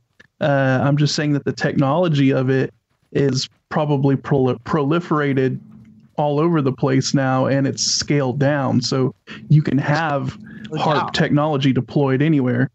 No doubt, but not an antenna array the size of that one. And one that's already been used to punch holes in the ionosphere before they upgraded it to blast, you know, 10 times stronger than it was blasting before. Here's another thing that gets me with HARP. HARP's just one of many, dude. We've got ISCAT, we've got one in Wales here. I think there's something, don't quote me on it, it's a weird number, we've covered this number before. I'm sure it was 72 of these massive arrays worldwide. It's either 72 or 27. Yeah, that wouldn't surprise me. But the only reason I'm even stuck on HARP is only because it's tied to that whistleblower. But if the whistleblower didn't bring it up, I wouldn't even be talking about it right now. But your whistleblower is as good as your argument about the food and the woolly mammoths. Like, you're taking a guy on a phone that could be anyone. I know. Well, the thing is, what I'm putting together, the thing about him and the story is this. Here's how I'm putting it together. I don't believe this guy for 1 minute, okay? But now all of a sudden, I hear another piece of information about that observatory saying that a piece of equipment called Hades was being put in there. Now we just found this thing that says Hades is a beam enhancer telescope. Who said it was being put in there? Not that guy. Right, but who said it was being put in there? Because this is information that you've just found on the net about Hades, right? So anyone could have found that about Hades, and they could come up with a cool conspiracy about the solar observatory. Except for when I typed in Hades, nothing came up. Nothing came up until I typed in after we sussed out the acronym. And so, okay, these are separate things, right? So here's the separate thing that we just did. And then you have this random ass phone call that came in at Clyde's show with this guy saying this thing about this network between 3 different acronymed agencies. One of them HARPS, you know, one of them was SMACC, SMACC, and the other one was Hammer. And I can't remember how that acronym spelled, but MC. So take that from a grain of salt. MC Hammer. Can't touch us. Can't touch us. It does mean something, because what I'm reading about this beam expander, what I'm reading about how these high power beams operate, it all of a sudden jives with what that guy said, because he was saying they were focusing energy on the sun, and they were causing sunspots, and they were causing ejections. Not that they were causing it that day, Kev. No, I'm not saying that. But that means now anytime. This is going to be the new conspiracy then. This will be the new clickbait. Anytime there's a solar mass ejection, it's going to be Hades. I'll predict that right now. I know, but the thing is that, you know, you guys have talked about how the quantum computer network was set up to support CERN, and how CERN couldn't operate at its capacity that they operate at now without that quantum network. And so it seems that I'll tell you what, I was really interested. I was going to ask you to maybe look into it, because, you know, you heard about these particles that have been coming out in Antarctica. The particles that are coming through the planet and popping out. They're neutrinos, dude. Yeah. So where have you and Tony talked about where those might be coming from? Neutrinos fly through space, man. They're flying through us all the time. It's just trying to detect them. Here, let me get the article because these are particles that they've never seen before. So these are totally unique. For some reason, they're pouring out of Antarctica. It's in the Scientific American. Clyde was talking about it last night. Some caller called up and brought it up. It's got to be particles we've seen before, or else we'd have just smashed the standard model of physics. And I haven't seen any headlines on that. That's exactly what they're saying. That they're right. They're smashing. You're talking about a story from CERN, and it's actually, I know what you're referring to because they think they've found a strange way that a muon interacts with reality. But remember, they're saying it's a strange way, and the reason they're saying it's strange is because it doesn't fit their theories, their hypothesis. So, imagine they got it wrong, and now they're having to say, well, this is this magical, mysterious thing that we don't know really what's going on. But in reality, it's just that their theory on what muons should do could be flawed, as opposed to some new crazy particle. But as well as that, guys, when they're talking about muons, bear this in mind. I can't remember if it's 2026 or 27, but there's going to be a massive muon detector experiment at CERN as well. So myself and Tony, when we talked about it, we speculated that maybe some of the hype, some of the stuff around it could just be for funding. But here's what it says exactly. Hang on. I'll tell you what the article says. Bizarre particles. I think my stream froze up on Facebook. Hold on a second. No problem. I'm going to restart I'll keep you covered. Here's the headline. Bizarre particles keep flying out of Antarctica's ice. They might shatter modern physics. So this is the article you're talking about, right, Kev? No, because the one I thought you might have been mixing it up with, or the caller, was the one about the strange particles at CERN. Here it comes. Physicists don't know what it is exactly, but they do know it's some sort of cosmic ray, a high energy. There we go. A high energy particle that blasted its way through space into Earth and back out again. But the particles physicists know about, the collection of particles that make up what scientists call Standard Model (SM) of particle physics, shouldn't be able to do that. Sure, there are low-energy neutrinos that can piece through miles upon miles of rock unaffected, but high-energy neutrinos, as well as other high-energy particles, have large cross-sections. This means that they'll almost always crash into something soon after zipping into the Earth and never make it out the other side. Yet since March 2016, researchers have been puzzled over two events in Antarctica where cosmic rays did burst out from under the Earth, and they were detected by NASA's Antarctic Impulsive Transient Antenna, ANITA, a balloon-borne antenna drifting over the southern continent. You want me to continue?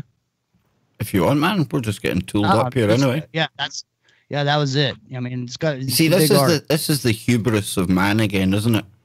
We think we know exactly how every particle in the universe is going to act, despite the fact that some of them we've only theorized about. And now that we're measuring them, we're starting to act all surprised and freaked out because, they didn't adhere to what we expected them to do. You know, it could just be that we were wrong when we expected them to do that, right? But here's another thing as well, maybe. The magnetic field's been down. Maybe that's allowing more stuff through. Perhaps. That's right. I mean, could be. You know the only thing it tells me? The only thing it tells me, dude, is we know absolutely next to little about everything. I mean, what if these particles are originating from the inner Earth? Hollow Earth. Mm-hmm. Well, Jimmy, you were talking all about stuff with the Hollow Earth last night and things, man, with the emerald tablets and that. I know. Didn't it say it blasted it, that the dweller blasted a space inside the Earth? Yep. Well, I know. It makes sense. It totally does. I mean, so what if these? Yeah. So they're assuming that these particles are originating from space and bombarding the planet. But what if they're originating from within the planet itself? Then that would explain a lot more. Good point. But The thing Make about a lot more sense. The thing about a lot of this, though, is there's a lot of assumptions that are made because where we sit, a lot of times we don't even have the ability to measure things properly or to even look for the proper thing. And the whole answer to the problem was sitting there the whole time until we get the technology that's able to. That's why I'm looking forward to the quantum computers, Jimbo. That's the one thing that they could really kind of take us the next leap, eh? That kind of stuff you're talking about there. Yeah. Well, there's a video called The Theory of Everything that's on YouTube, and I highly recommend this video to everybody.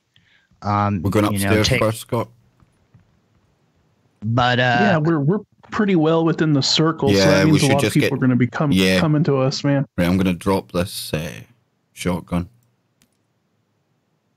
One of the points they bring up in that video, and it's true, is that the speed of light has never been measured.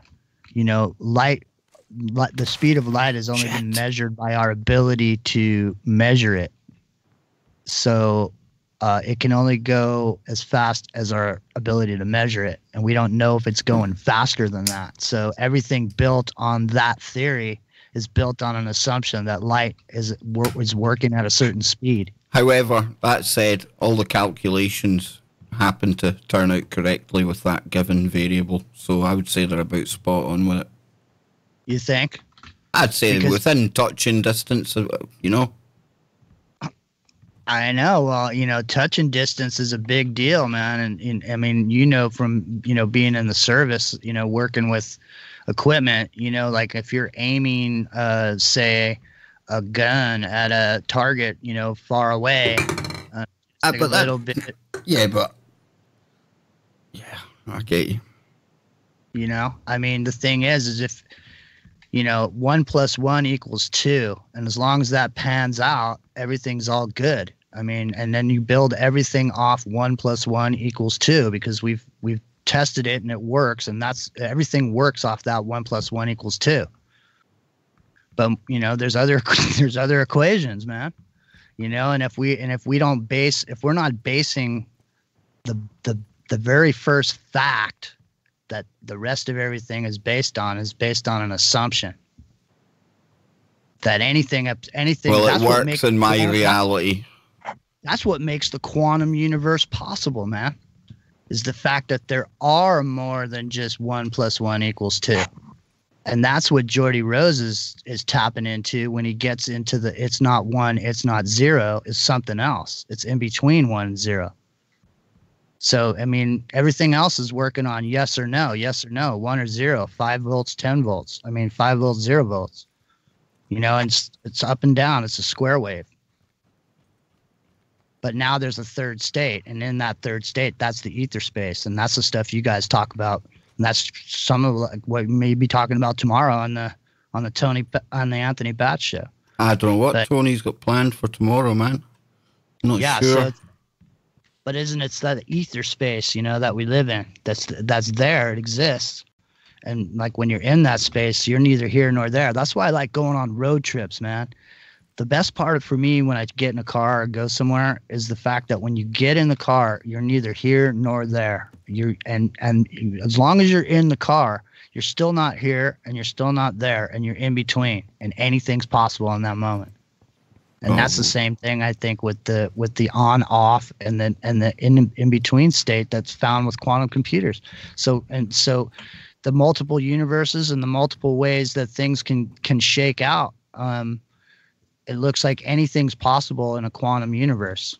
So if anything's possible, then I guess his theory of light and speed of light works in this universe. But you know what happens in the off space? Damn, dude. Until I get there, I'll just deal with it in space. They banned me in another universe yesterday, man. I can't figure out what's going on here, let alone the speed of light somewhere else, Jimbo. Honestly, man, I don't even know. We're in a simulation, if you ask me. I'm pretty well tooled up, dude. In fact, the AK is always good. Can't beat the AK, Jimbo. Right. The AK is a solid performer. So do you? So, if I don't know what I was going to say there. Chat. What's happening in the chat, dude? I don't know. I haven't been looking in there. I'm going to go in there right now. They're probably absolutely bored to tears because me and Scott aren't getting into a fight here, but I think we're doing really well, Scott. Oh no, 33 alive. A Masonic 33. Bastards. Oh. They're going to get us, Scott. They're going to get us. Yeah, we're doing a pretty good job of keeping ourselves alive. So far. Touch wood. So far. I'll yeah. deke out here, man. Are we in the circle good? Dude, we need to get in the circle, man. See, we should be able to see when you said that right there, Kev. When you said that, Scotty, I mean, keep ourselves alive. If this was into the microcosm, right now I'd be playing Keep Yourself Alive. ×6 scope, Scotty. Right, let's get in the circle, dude. All right, I'll follow you.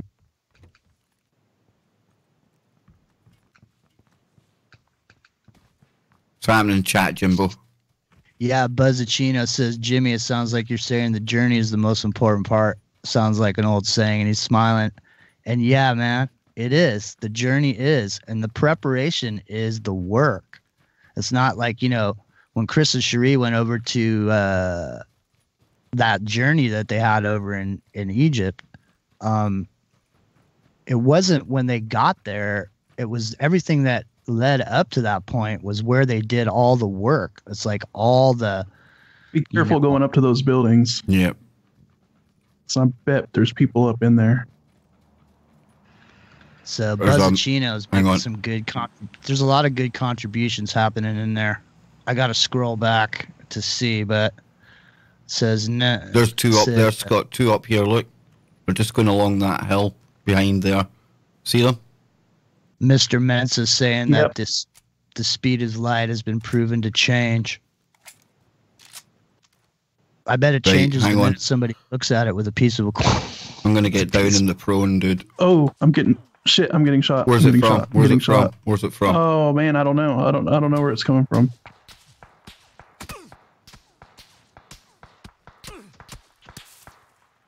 Ah, nearly got you, dude. Nearly. Hey, we were number 16. So. Dawn sent a link. Mr. Menson, Scott and Kev really need to brush up on their truth and conspiracy. Seem way behind.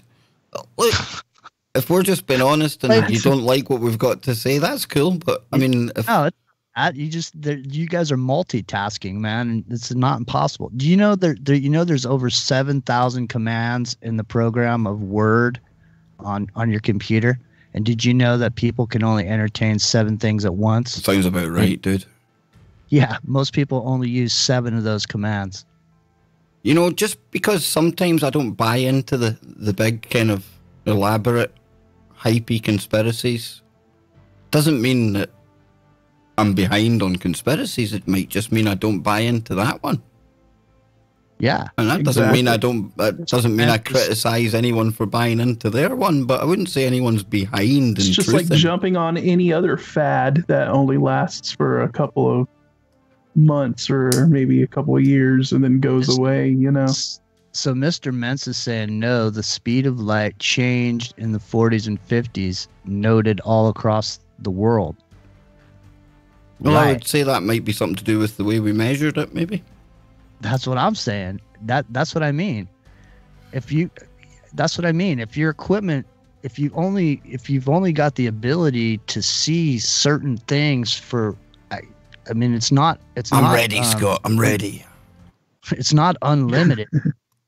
In other words, their ability to measure it.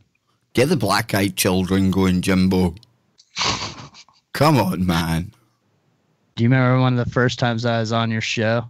You and the Whistler were talking to the black-eyed children. Can't say I do, dude. I told you about the secret hand sign. Tell us again, because... Well, so I said, if you guys asked me about the black-eyed children, I said, well, if I ever opened up my door and I saw black-eyed children standing there, I definitely would show them an ancient hand symbol where I take my 2 fingers and hold them up like a peace sign, right? And then I jam them right in their eyes, man. And go back to watching whatever movie I was watching. I don't know, man. These black-eyed children, I've never really fallen down that drain. It's a weird one, man. It's a very weird one. I don't know how to take it because on some level, it makes me think of those biological robotoids. Why not? Why not, dude? I'm very open to them being some kind of experiment, man. If they exist. Yeah, if they exist. That's the thing. You never can tell. No, absolutely not. You got to keep your mind open, you know? See, that's what I was going to say earlier. Right, I'm following you. I'll jump whenever you do. Okay, man. I'll get us somewhere good. Hang on. Any given moment on any day, you, me, or Scotty could find something that interested us and then go through a bunch of research and find out that it's true for us. And then we go around talking about it. And then a month later, we find this odd fact that we didn't know about that completely dispels everything that we already thought. Yeah, like the Lucifer device. Yeah. Because we're trying to extrapolate and come up with something based on limited information. So we get a limited bit of information, 3, 4, 5 facts that all seem to line up. And then we extrapolate from there. Damn, I've been wrong more times than I'm right. And I'll probably continue to be wrong more times than I'm right. That's just the journey, innit? It's just the way it is, man. Always beware the person who says they know it all. There's a bit of advice to take forward into future episodes for people. Mr. Mensa says, no, now it cannot be measured as the measuring stick is defined by the speed of light. That's what I'm saying. And they put it in to hide the anomalies. That's what I mean. A lot of what we take for granted is based on assumptions made by guys 100 years ago. That's exactly what I was saying with that cool professor dude, man. He's somebody from mainstream science, and he was very, very much in agreement with that kind of thing. He even agreed that at some point, science, it's more faith-based than religion is, because it's purely on faith, because it's things that have never been reproduced in a lab. And then when we do detect these particles that we think we know what they're going to do, and then they don't act the way that we thought they're going to do, as opposed to us going, oh, well, we were wrong. No, it must be some weird new particle that we never really expected, right? No, you were just wrong. Right. Give it a name. Oh. Give it a name. Why can't they spend this much time and money looking for the Sasquatch or Nessie? That's what I want to know, man. I don't know. That's shit that people want to know. They don't want to know about neutrinos. They want the Sasquatch, dude. Give us Barabbas the Sasquatch. Yeah, but if you seriously though, if you and Anthony hadn't been talking about what you've been talking about, I mean, you made it possible. Dude, honestly, I just co-host for Tony. He is the main game in town, man. I'm just happy to be riding along on her shirt tails. You know what I mean? I hate it when Tony gives me credit because seriously, dude, it's not me. Yeah, I like it and I love reading about it and learning about it, but honestly, man, it's almost, it'd be wrong for me to take any credit over the information that's gone out on those shows. Yeah, I put the odd thing together, but only nothing because in these buildings, dude. I know, only because Tony puts me in the right direction, Jimbo. So I definitely. So that doesn't make your contribution any less valuable. No. Just stuff that you've learned over the years working with has put you in a situation where now you're able to look at information and draw conclusions based on all the stuff that you've gone through with them. So you guys have both been there for each other, and you guys bounce stuff off each other, and you guys get ideas because of what you say to each other that sparks all these things that you guys have done. That's fair enough. Yeah, I get you there, man. Yeah. So it's I hate it when I see people saying Anthony Patch and Kev Baker, you done that? No. Small part I've played. Really small. But I get what you're saying now, Jimmy, when you put it like that. I love all that it's stuff, just, man. You know, I mean, you've grown as a result of being involved with Anthony Patch over the years. You were the guy that really, I mean, I can say this because I know, because I've been a listener. Okay, so I know when Anthony Patch went on Clyde Lewis. I know all the times he went on there. I know what happened when he went up and all that stuff happened and he went away for a while. When he came back, the first place he came to was the Kev Baker Show. No, you're right there. That was weird times, man. That was when they went to that. There was a conference, him and Clyde.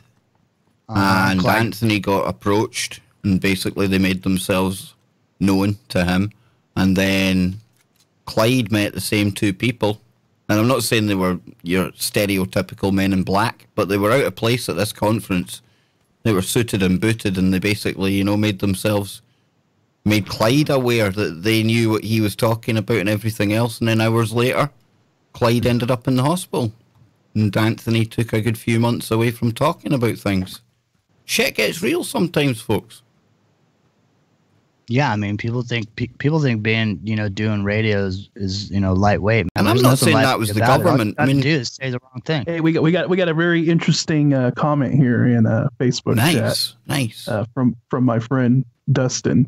He says, "I have a creepy theory that all these anomalies with physics, out of place artifacts, the Mandela effects, are all byproducts or shrapnel of a temporal explosion caused by our future attempts at manipulating time. Oof. They are already tests being done with manipulating time using quantum entanglement." So do you think future experimentation is disrupting the past? Oh my word, I love it. And I say that because, I mean, quantum, the amount of stories that you can go to that literally the future can affect the present and the past. Because at that quantum scale, you're talking about time irrelevant. So, Scott, I think that's a brilliant kind of thought. Yeah, that's great. Who was that, Scotty?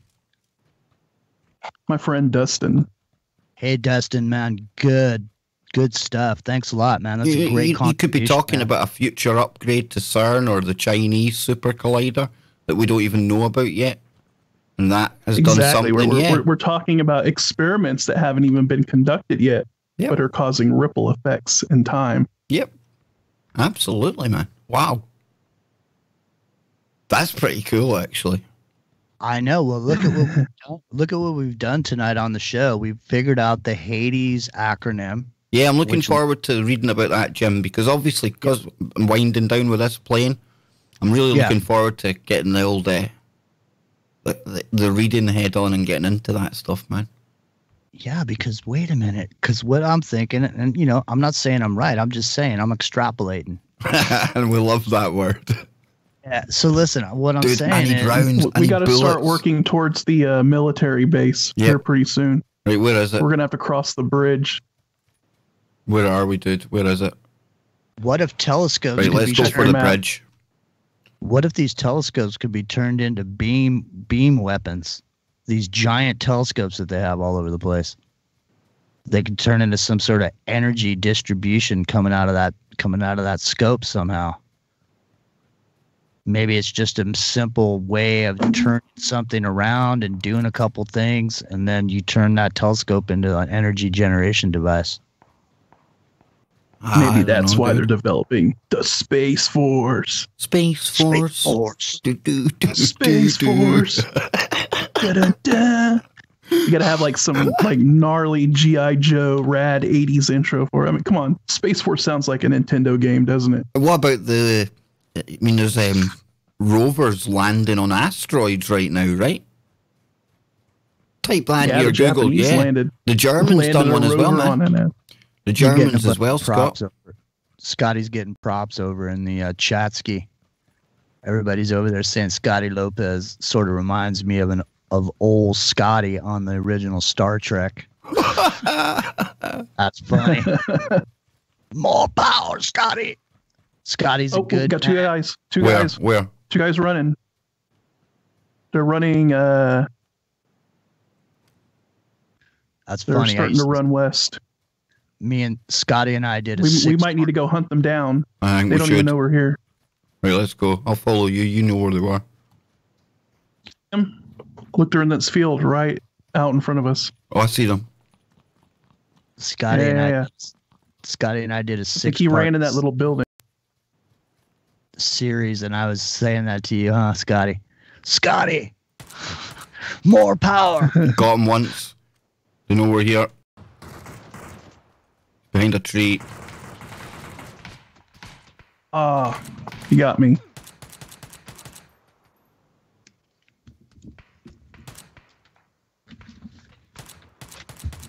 Damn. Oh, nearly, man. Damn. Got him a couple of times as well. I had this big like belt fed support weapon, so it was like all over the place. It was putting out a lot of fire, but it was like kicking back all over the place, man. Your arc of fire was like hitting satellites. Exactly. So what's happening? Where's Jimbo gone? Is he away, man? I'm still quite upset that we're called like Truth or Light, Scott. We're part-time truthers, man. That's butter at me, dude. Say that? What, like Bush League truthers? Yeah, we need to like Is that what brush it up is? on our conspiracy kind of skills. That's really butter at me, dude. Oh man, who said that? For real? That was a while ago, dude. Oh man, I can't get over it. I'm like honestly gonna like build a safe space. I need to get some crayons, color me in some like little sheep or something. I don't know, man. Hey guys, say hello to my dad. He just joined the stream on Facebook. Awesome, Scott's dad. Hey, Scott's dad. Ready up, Scott. Ready up. Let's do it. Let's show your dad how great we are at this, eh? SEAL Team 6 stuff, man. He's going to be highly disappointed. Are we like SEAL Team 69?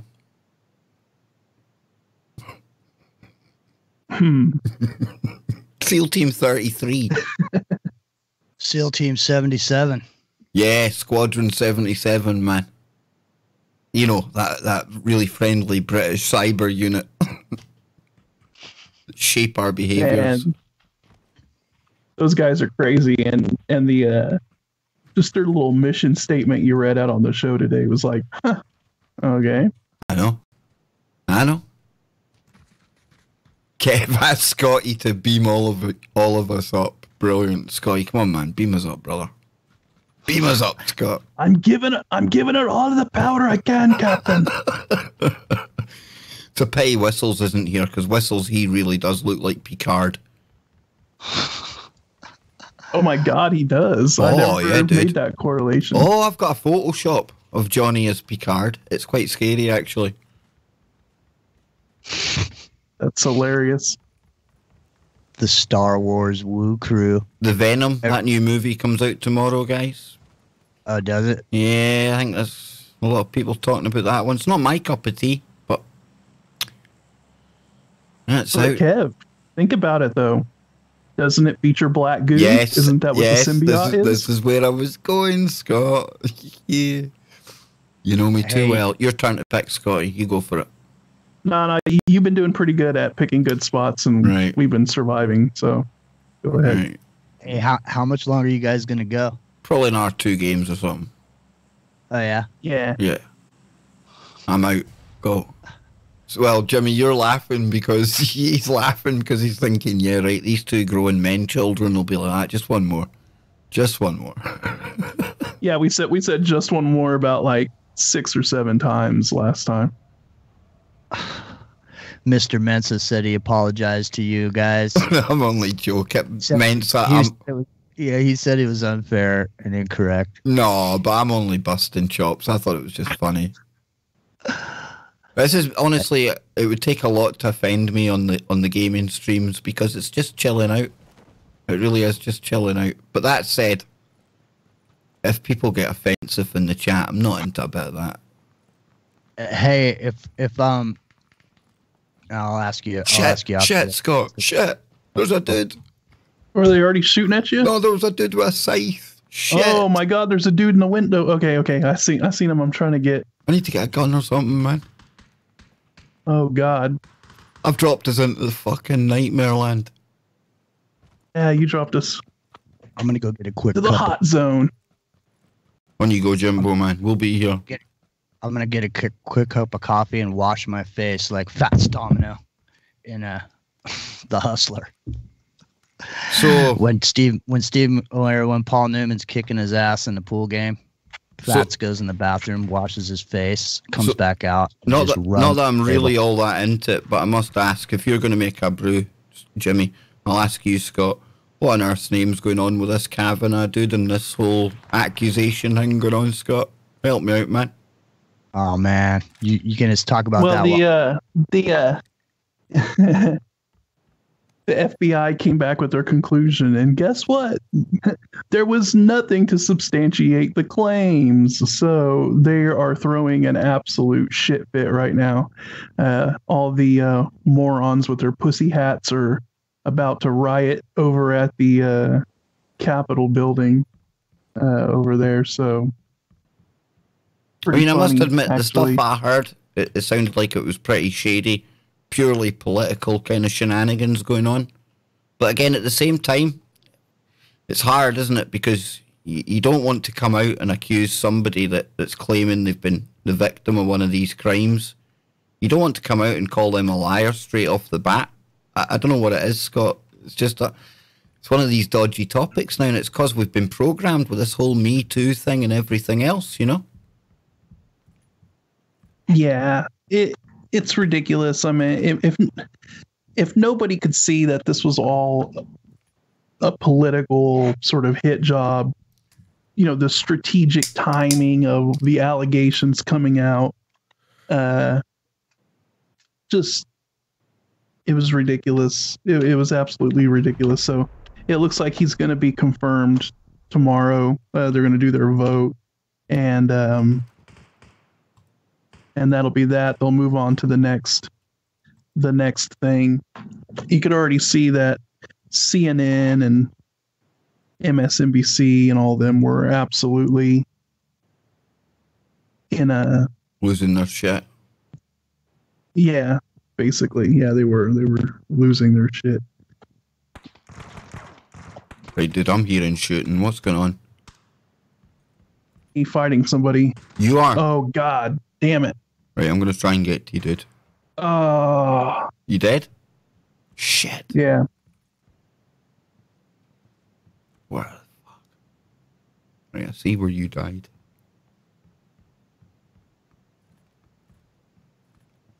I was fighting one dude and then his buddy just came around the corner and blasted me. Hey, David Woodward in the chat says, have you ever heard of subquantum kinetics? No, I have not. Me neither. I'm going to type in a search and see. Sounds cool. Don't know about anything else, but it sounds cool. Yeah, it does sound cool. Whoever brought that up in the chat, please educate us on what that is. Yeah, definitely want to hear more about that.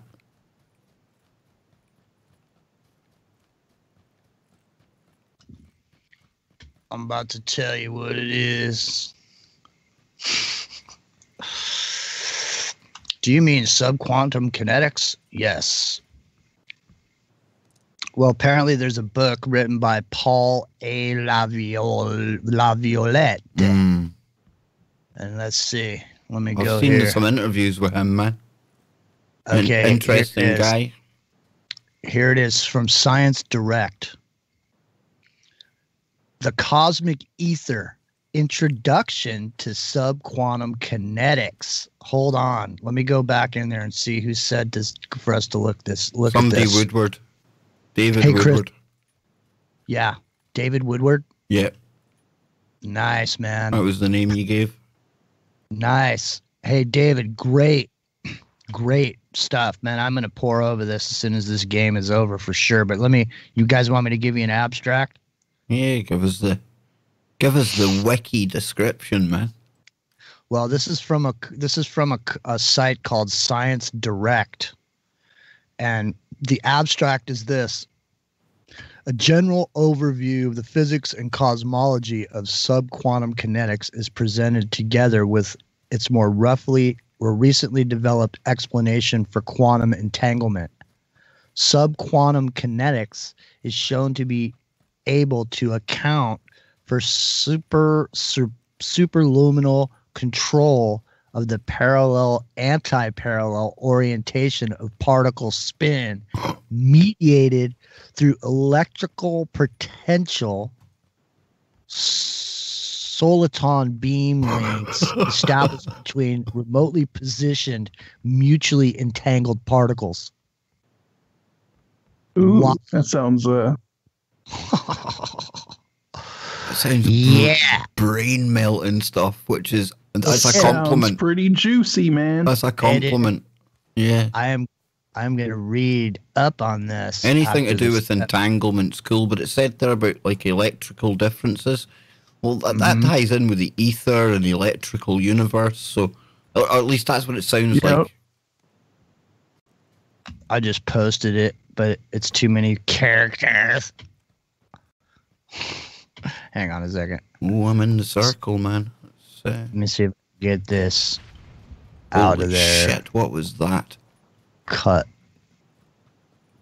Boom. Man, I should have tried to... There's that crossbow, dude. That's crazy. That's crazy. I've never ever taken it. Oh, hang on. I think... Oh. I'm spectating you, so I see what you see. Still in there, man. I saw him run by. Shit. Oh.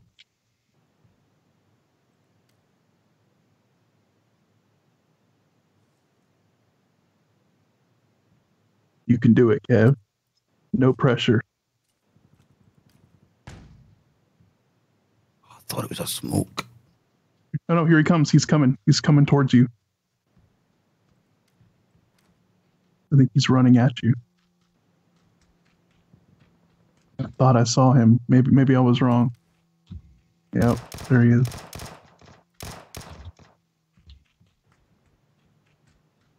Reload.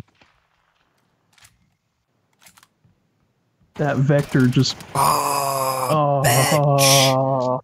See, that's what happened to me, man. I was using the vector and it just ripped through ammo so fast I had to reload and I got killed. I should have busted out my M16. That is too fast, that thing, dude. Doesn't seem to do much damage either. Way too quick. How many we got watching, Jimbo? Is there anyone left watching? 53 people? That's amazing. Right, let's go for it, Scotty. Another quick one, eh? Where did the Jimbo go? I think he might be reading about all that quantum. No, I'm here. Goodness. I'm doing background legwork. I'm dropping these links in your other Skype. So yes, you have Jimbo. them. Yes, my friend.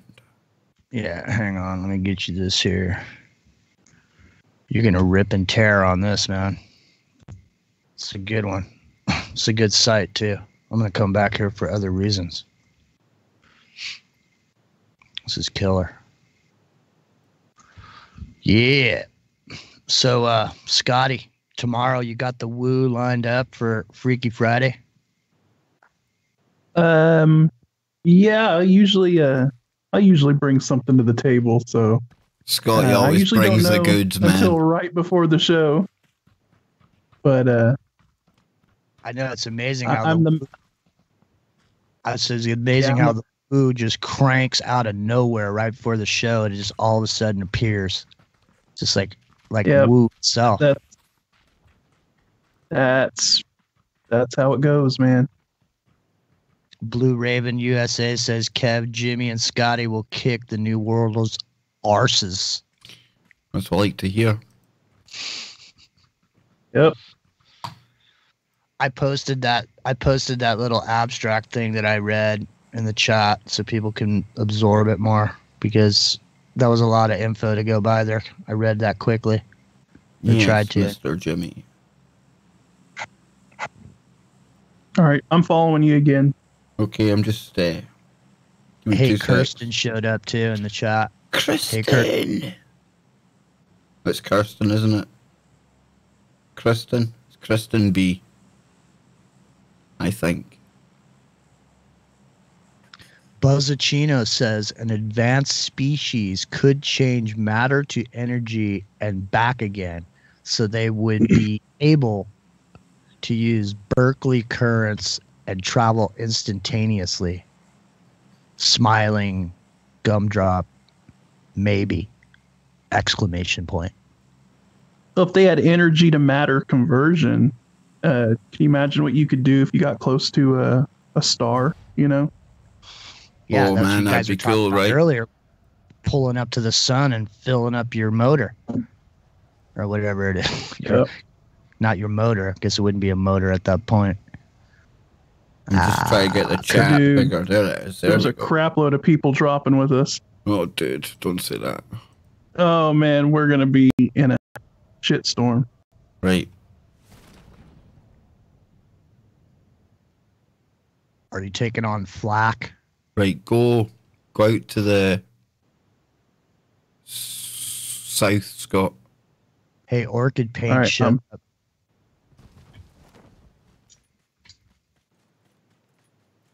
Got a motorbike here, dude. I think you can get on the back of it, man. Yeah, we might have to get out of here. There's because a sidecar. I'm coming. Okay, let's go. Right.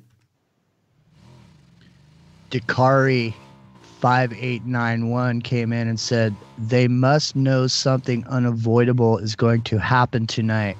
Too late to warn everyone. Let's play games while we wait.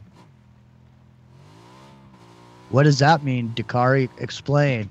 Expound. Yeah, what's supposed to happen tonight? Or Dakari? tell us why they must know something's unavoidable going to happen.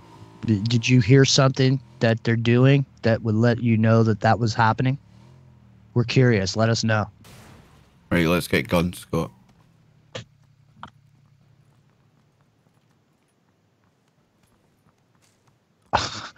Hey, Jimmy? Did you get Trump's emergency broadcast on your phone? I did. The test.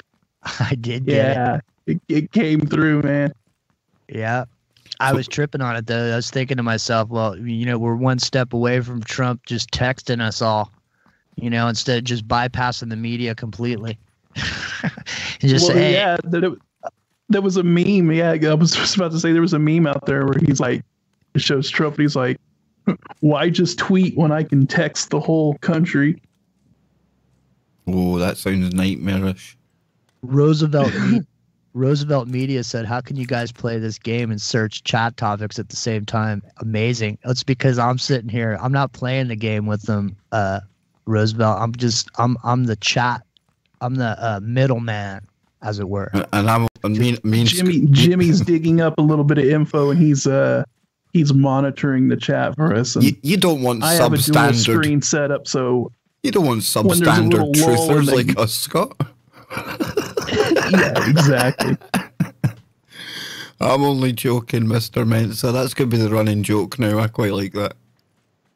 That's good cover for when I get stuff wrong. I got a dual screen setup, so when there is a lull in the game, I do glance over at my Facebook chat and see if there's anything interesting there. Yes. That last comment that you had from that Facebook chat was off the hook. That was really interesting. That was really interesting, Yeah, Sometimes Dustin's wonder a cool dude. He's tapped into what's going on, so I would say for sure. Yeah, he's got some. He's on the frequency there, man, for sure. I'm gonna go. I'm gonna go try to quick dry one of my buds. I'll be right back. So, folks, we're about 2 hours into this gaming extravaganza. What we got? Scott, a kill each before lucky. I haven't got a kill yet. I got the one kill last time we played. You got the one kill. You see, we're the perfect team, dude. We share the kills, I'm just trying to see if there's anyone else running about. You should be able to see them in this terrain. We're heading right in for the center, dude. I'd say there might be somebody up here, eh? Let him come to us. Got that shitty gun again, man, the Vector. Yeah, I'm not a fan of that. Nah.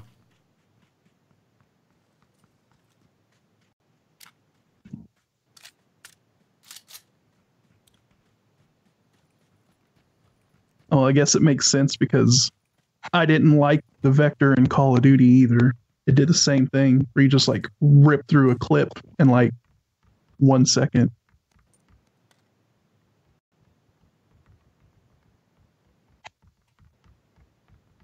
Shotguns are cool, but you never want to be that close that you're going to be hitting people with shotguns. You might as well start fighting with your fists at that point. Well, if you got a good tactic of you get the choke on it, waiting for people. Yeah. Yeah, like that dude that came to building. Yeah, that guy that came to the door, like in the last kill that got me. If I'd just emptied a shotgun when he appeared, that would have sorted him out. Yeah, I'm gonna go ahead and pick it up. Just Scott's been won over. Yep, that'll do. Right. No, I don't need petrol. Why did I take petrol? We don't even have a bike anymore. There's a motorcycle. So Roosevelt says, how long do you think before the world financial markets crash? I cannot tell you the time nor the hour, however. Yeah. Because they're so manipulated, I can tell you at some point, and it'll be a point of their choosing. Whenever they're ready, that's when they'll do it. So what do you think, Scott? Is it going to be crypto they move us on to? Or is it just going to be some other kind of worthless, unbacked paper currency? It'll probably be crypto based, but it'll be like their crypto coin, you know. I hear a lot of people, I don't buy into this whole thing. We have people saying, oh, Bitcoin is was created by the New World Order and all that stuff. No, I don't. That's ridiculous. And even if it was, then how come there's like 1,000 other cryptocurrencies?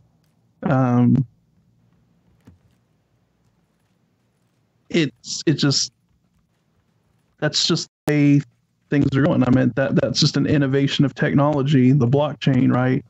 And, you can tell because all these characters like Peter Thiel and all the rest of these billionaires, they're all positioning themselves on the boards of crypto kind of companies, so they know that's the way it's going. Do you know what I mean?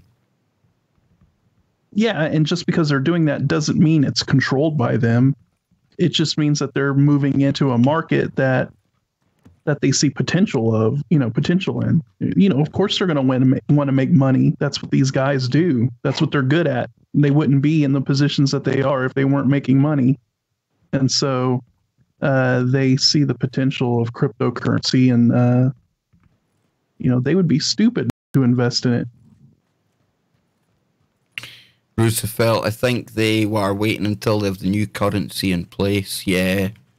You can be sure they'll have the next thing ready to go, whatever it is, that's for sure. It's one thing, I think some people, I'm not saying anyone in the chat here tonight, but when you look at some people covering the stories and the conspiracies and all that, you could easily really be mistaken that the people we're up against, they're quite foolish. They're quite naive. They're quite easy to beat. Oh, hell no. Even when it looks like they've made a mistake, they plan 3, 4, 5 moves ahead. So the system, the people we're up against, never underestimate them. Sometimes their quote unquote mistakes are calculated moves. Yeah, exactly, dude. I know that's one of the things about what Jordan Maxwell used to say in his presentations when he was younger. He used to say that nothing that happens is a mistake. Exactly. You think the government's so stupid because they do things this way or that way, but really that's the whole plan, that they always get exactly what they want and what they pay for. So it's pretty interesting. I love Jordan Maxwell. Same here, dude. I had him. Was that you smashing a window, Scott? Yeah. Gosh, that must... Like... nothing but shotguns around here. Having a look, but there's no way.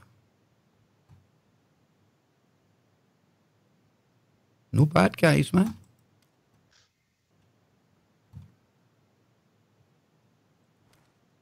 All right, so what do we want to do? David Woodward said you're a Russian super spy, Kev. Oh, don't give it away on YouTube, dude. Actually, I have to force myself to play really shit at this game because obviously Spetsnaz trained me. And PUBG is one of the simulators that they have at the, like, I can't even tell you where I got trained by Spetsnaz because I'd have to unleash the GRU sandworm unit on you. And you don't want sandworm in your pants, boys, honestly. Yeah. He's just playing dumb. He's losing on purpose because if he was to actually unleash his Kremlin incredible Kremlin ninja skills, super hacker Kremlin gaming skills, he would give his cover away. I've actually got a bear tied to a tree in this game somewhere, Scott, but I can't show you while everyone's watching. And what I do is I train by fighting with the bear. Bear chested, obviously. When I was up in Colorado, man, the place that I was living at, there was no kitchen. Okay, so I fashioned a kitchen, an outdoor kitchen with like burners and stuff, and so I was tight on money, so I was making a chicken soup. Okay, so I went down and I bought all these chicken breasts and all these vegetables and stuff, made this soup, man, got it to boil, reduced the heat, let it simmer all day, man. I was ready to eat it. I went inside, I laid down for a second. I was just tired. I was going to lay down for a second, and I end up falling asleep.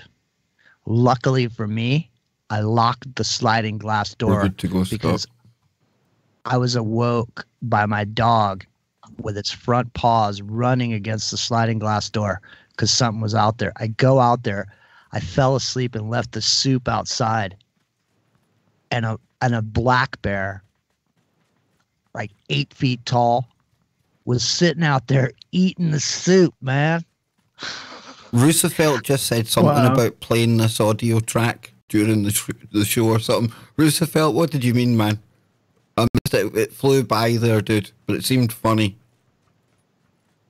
I didn't see it. That's what I'm saying. It kind of went by really quickly. Scott, there's a ×8 scope there. You get it. I've got a good one anyway. I can hear a bike or something. Be careful, dude. My chat stopped scrolling. I might have to refresh this YouTube screen. Somebody's talking about national driver licenses, national IDs. I really think we're getting close to a time of an internet ID. I really do. All these hacking stories as well. Cyberbullying. And I'm not saying all these things are true, but it's one of the things that they can try and push through on the back of stories like that. Well, the whole thing about the chip and all that stuff, it's all, it's been around for a long time, but you've already got your chip. If you have a cell phone, that's your chip. And whether you believe it or not, that's the way it is. They don't have to stick anything in your skin.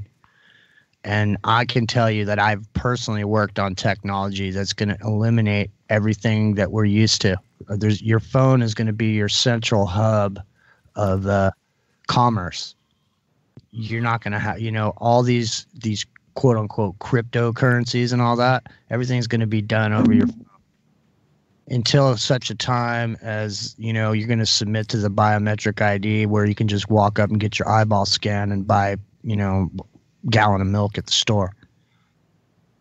That Amazon store that's up in the Northwest is a test store, but for the most part, there are no people in there. You can just walk in and scan with your phone. When I was up in Colorado, at the grocery store, they have kiosks when you walk in the door. The reason I'm telling you this is because they do a lot of things sort of first in Colorado for some reason. Right. And Scotty, we need to get to the circle, man.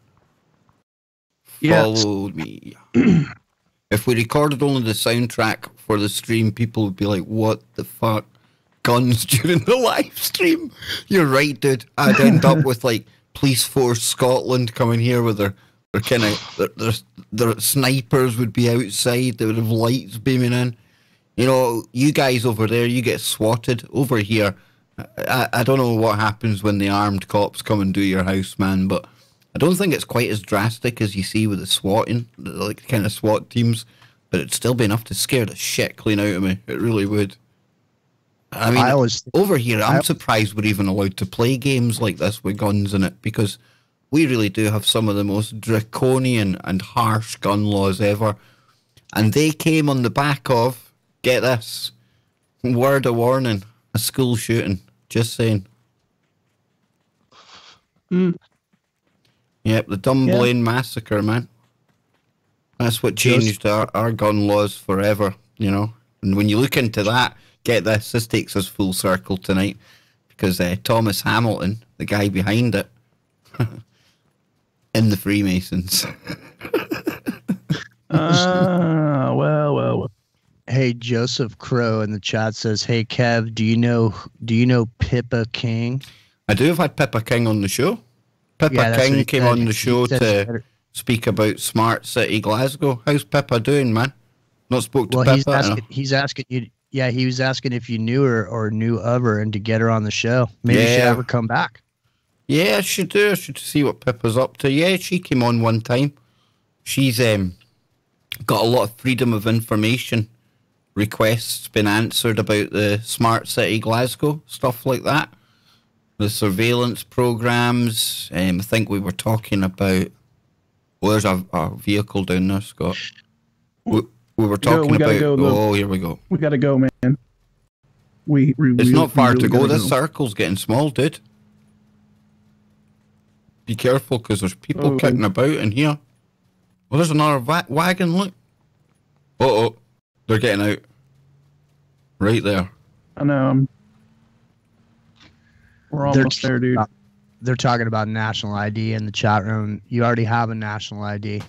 If you've renewed your driver's license in the last 4 years, your driver's license already has the technology in there. So you're not going to have a choice. And if you don't have a driver's license, you end up in a labor camp working for the prison industrial complex. Unfortunate as that is. Yeah, almost the absolute worst thing you can do when you get pulled over is start trying to pull some of that sovereign citizen crap on one of these cops. Level 2 vest, Scotty. Because they won't have it. As a matter of fact, they've all been trained to look for anybody that says they're a sovereign citizen because they're terrorists. Believe it or not.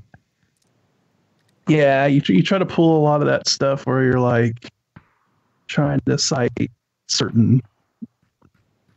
Yeah, you best know what you're up to, because if you don't know what you're doing, legalese and if you start pulling the piss out of a court and out of the legal system, and you don't know that legalese absolutely back to front, you are going to get so much time up your shiter just to make an example of you.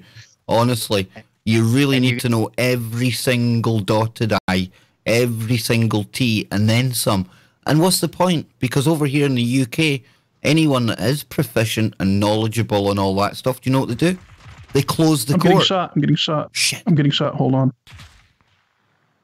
Anybody who's knowledgeable takes their knowledge and leaves it alone. Gets away from it, right? Wait a minute, Jimbo. I'm dead. Jimbo, wait a minute. This is dodgy time here. You're dead? Shit.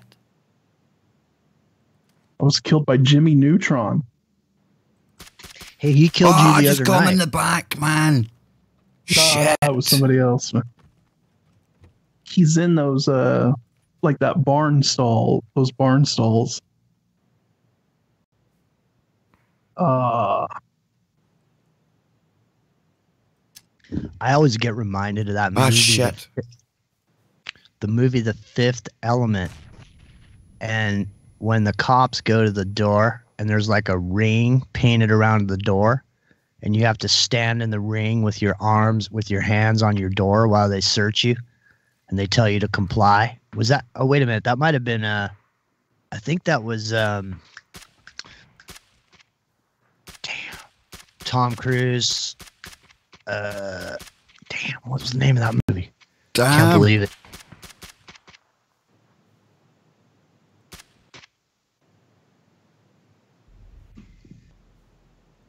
Minority Report. I think. Where is this dick, man? Make a run for it. Just make a run for it. He's wounded. I think he's wounded behind the... Well, he's definitely wounded. I got him a couple of times, man. My chat's not rolling anymore for some reason. Cops here in a small town here in NM, wherever that is, played the part where they were feds pulling over drug runners coming from Mexico through New Mexico. Sorry, I was just quickly looking at the chat there, Jimbo. Shit, come on, run, Forrest, run! Man, let me tell you almost there, man. Blue Raven, USA. Alex Jones is not Bill Hicks, man. Nah. That was put out there to make Dallas Goldbug or whatever his real name is seem ridiculous. There's a whole bunch of them. They say that Jordan Maxwell is Bill Cooper. I had a guy when I was in Colorado try to tell me, you're going to love this one, Kev. He goes, Clyde Lewis is Jack Blood. Oh, God. Oh, what? I don't get all that stuff, man. I really don't. I go, dude, Clyde Lewis is not Jack Blood. Clyde Lewis is Jack Blood. I mean, don't get me wrong. I'm not knocking anyone who thinks that, but it just doesn't go anywhere. Like you said, that's a good kind of explanation of where it came from, but I just don't get it. Well, yeah, I've seen Clyde Lewis and Jack Blood in the same room together. When Clyde was doing that spoils that one then. I mean, it's just so utterly ridiculous. Some of them, the ones that are real look foolish now. So there are ones that are real, but the foolish ones and the regurgitating of the information down the line, like that game Telephone, is what causes people to not believe that the Beatles are still the Beatles. Paul McCartney is still the same Paul McCartney who was in the original band, which is not true. They straight guys, my friend Dustin said, "Damn it, I came to watch my buddy kick ass, and now I feel I should throw on my tinfoil hat and start checking out the window for drones and surveillance vans." All right. We mission complete. That's exactly what the I was goal we're say. going for, man. That's exactly what I was going to say there, Scott. So we've done a good job then. Yes, stream successful. Yeah, for some reason my chat quit scrolling. I don't know why. Refresh it, man. Yeah, I'm going to. They're shutting it down. They're shutting it down, man. I'm being censored. Hey, I can see it going by on the actual video, and that's what I'm reading it from. But the actual chat on the page, for some reason, stopped scrolling. They're censoring us for being substandard truthers, Scott. Yeah. Oh, shit. Yeah, they're censoring us for somebody Bush said League truth, man. Somebody in there said DHS equals National Police Force. Yeah, that's 100% correct. You know what I always wonder is, why do we all of a sudden get a homeland? Why do we need a homeland? Because we're out in all these other countries, right? We're out. Jimmy, you're not only a man of many hats, you're a man of many voices. You're quite multi-talented. I'm just Bush League, man. I'm Bush League. I'm down to the last 17 here, boys. What the fuck? If I can hide long enough, I might actually. I don't think you're gonna make it, man. Hang on. No, not happening. No, he died. Hey, number 10 though. I'll tell you what, they're still talking. David Woodward's still throwing down about Alex and Bill Hicks, saying it would be funny. I'll tell you a story. I had a comedy club that I owned in my late 20s, and one more, Scott. One more.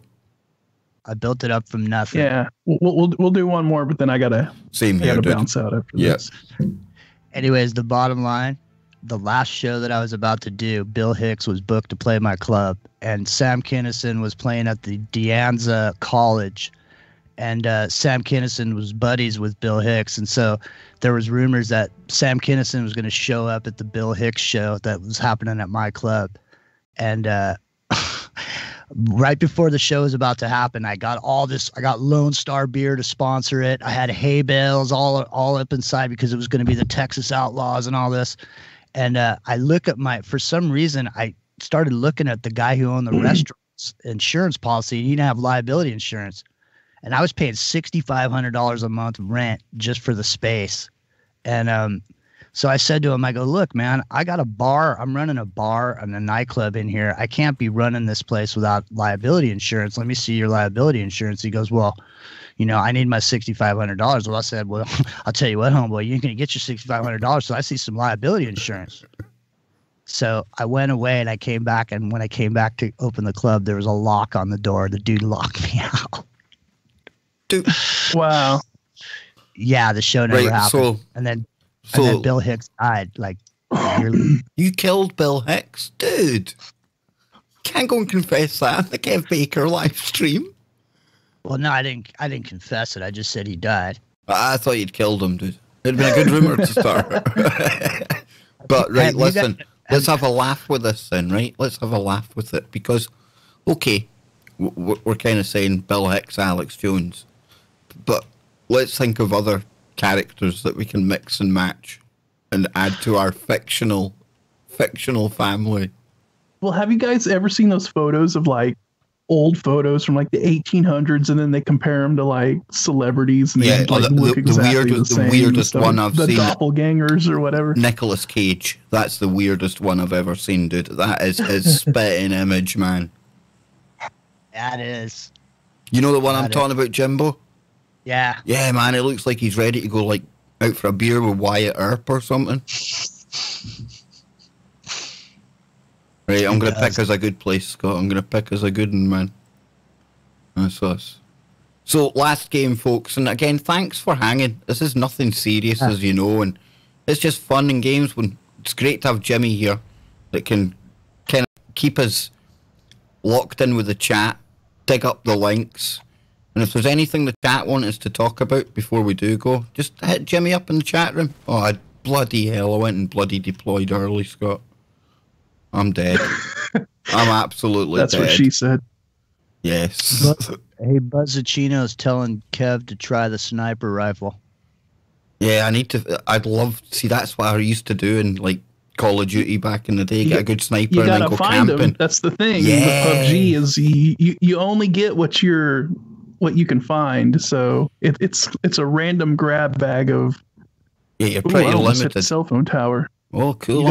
You guys played Metal Gear Solid, right? That was awesome with Snake. Oh, yeah. Yeah, Snake. Yes. Good game. All right. You remember wow, this place almost looks like a heart facility, don't it? Very. Oh, my God. We're getting shot already, dude. Run. Oh, no. Go. Run, Forrest, run. Run. I don't care if life was like a box of chocolates or is like a box of chocolates. Just get the fuck out of there and get your chocolates. Justin Trudeau is Fidel Castro's love child, as Joseph said it in the chat.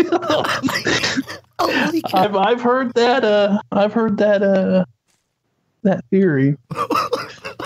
Brilliant. This is a lot of fun, man. Hopefully, you'll keep doing this maybe on Thursday nights. You know, prior to Freaky Friday. Yeah, we could make it a regular Thursday night thing. I'm sure myself and Scott will get more addicted and it'll become a Tuesday and a Thursday. And yeah, exactly. Plus, you guys are going to be playing in between and getting better and better at this game. So pretty soon, you guys are going to be just... well, what I'm really planning on doing, and it's hard right now, obviously with everything going on, but eventually I think I'm going to have to buy...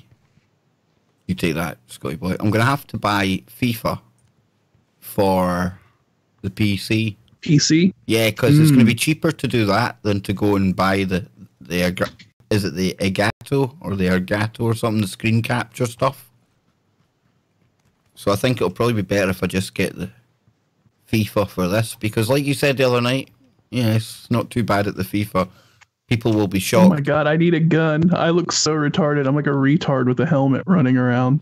It's not even like a helmet. It looks like a half kind of like bowling ball. Yeah, look at me. I'm like, yeah. Oh, yeah. Anybody We've got a vehicle, mate. Okay, here's a kind of a nice revolver here. Get a laser sight on it and it'll be alright. I've had that before. It's better than nothing. It's better than the fucking crowbar. But when we're ready, I can see a vehicle, mate. All right, let's just go. Let's go. Let's get out of here. Hey, Polynation, that guitar player that you're talking about is Mike Dawes, and he's doing that's all right then. Cool. Oh my god, I'm sitting in the I just heard in the back. Is there a Harley going by in that game? No, it's also not like a Kev's driving a buggy. Kev's driving a dune buggy, man. Oh, cool. Watch out. I'm riding on the back of it. I've got to be careful though, because if you crash, you're dead. Did you we're smack right that in guy? the middle. Why is this? Who is that right there? Who? That's me. That's me riding. That's me riding the back of the dune buggy, man. I think we'll go up in these rocks, Scotty. Oh, you don't have a gun yet, don't you know? Okay. I've got a revolver, but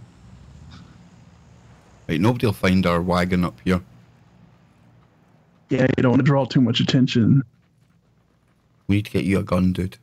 We're right in the center of the map now, by the way. Ooh, thought I heard some.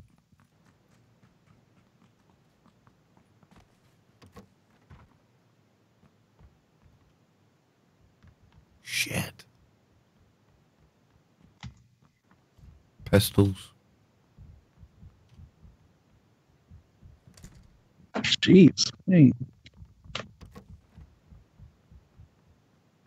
Oh, bloody hell.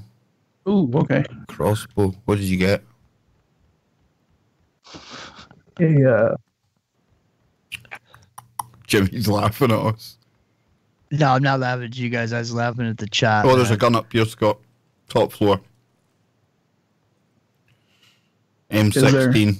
I've got a mini 14, which is like a M14 basically. Well, I've got the M16 here, and there's another one right at my feet. Kristen says she loves these laid back streams. Just imagine what it'd be like if me, Kev, and Scotty, we had a party and we invited all you guys there. It'd be laid back, wouldn't it, Kev? Oh, it would be so laid back. It'd be borderline horizontal.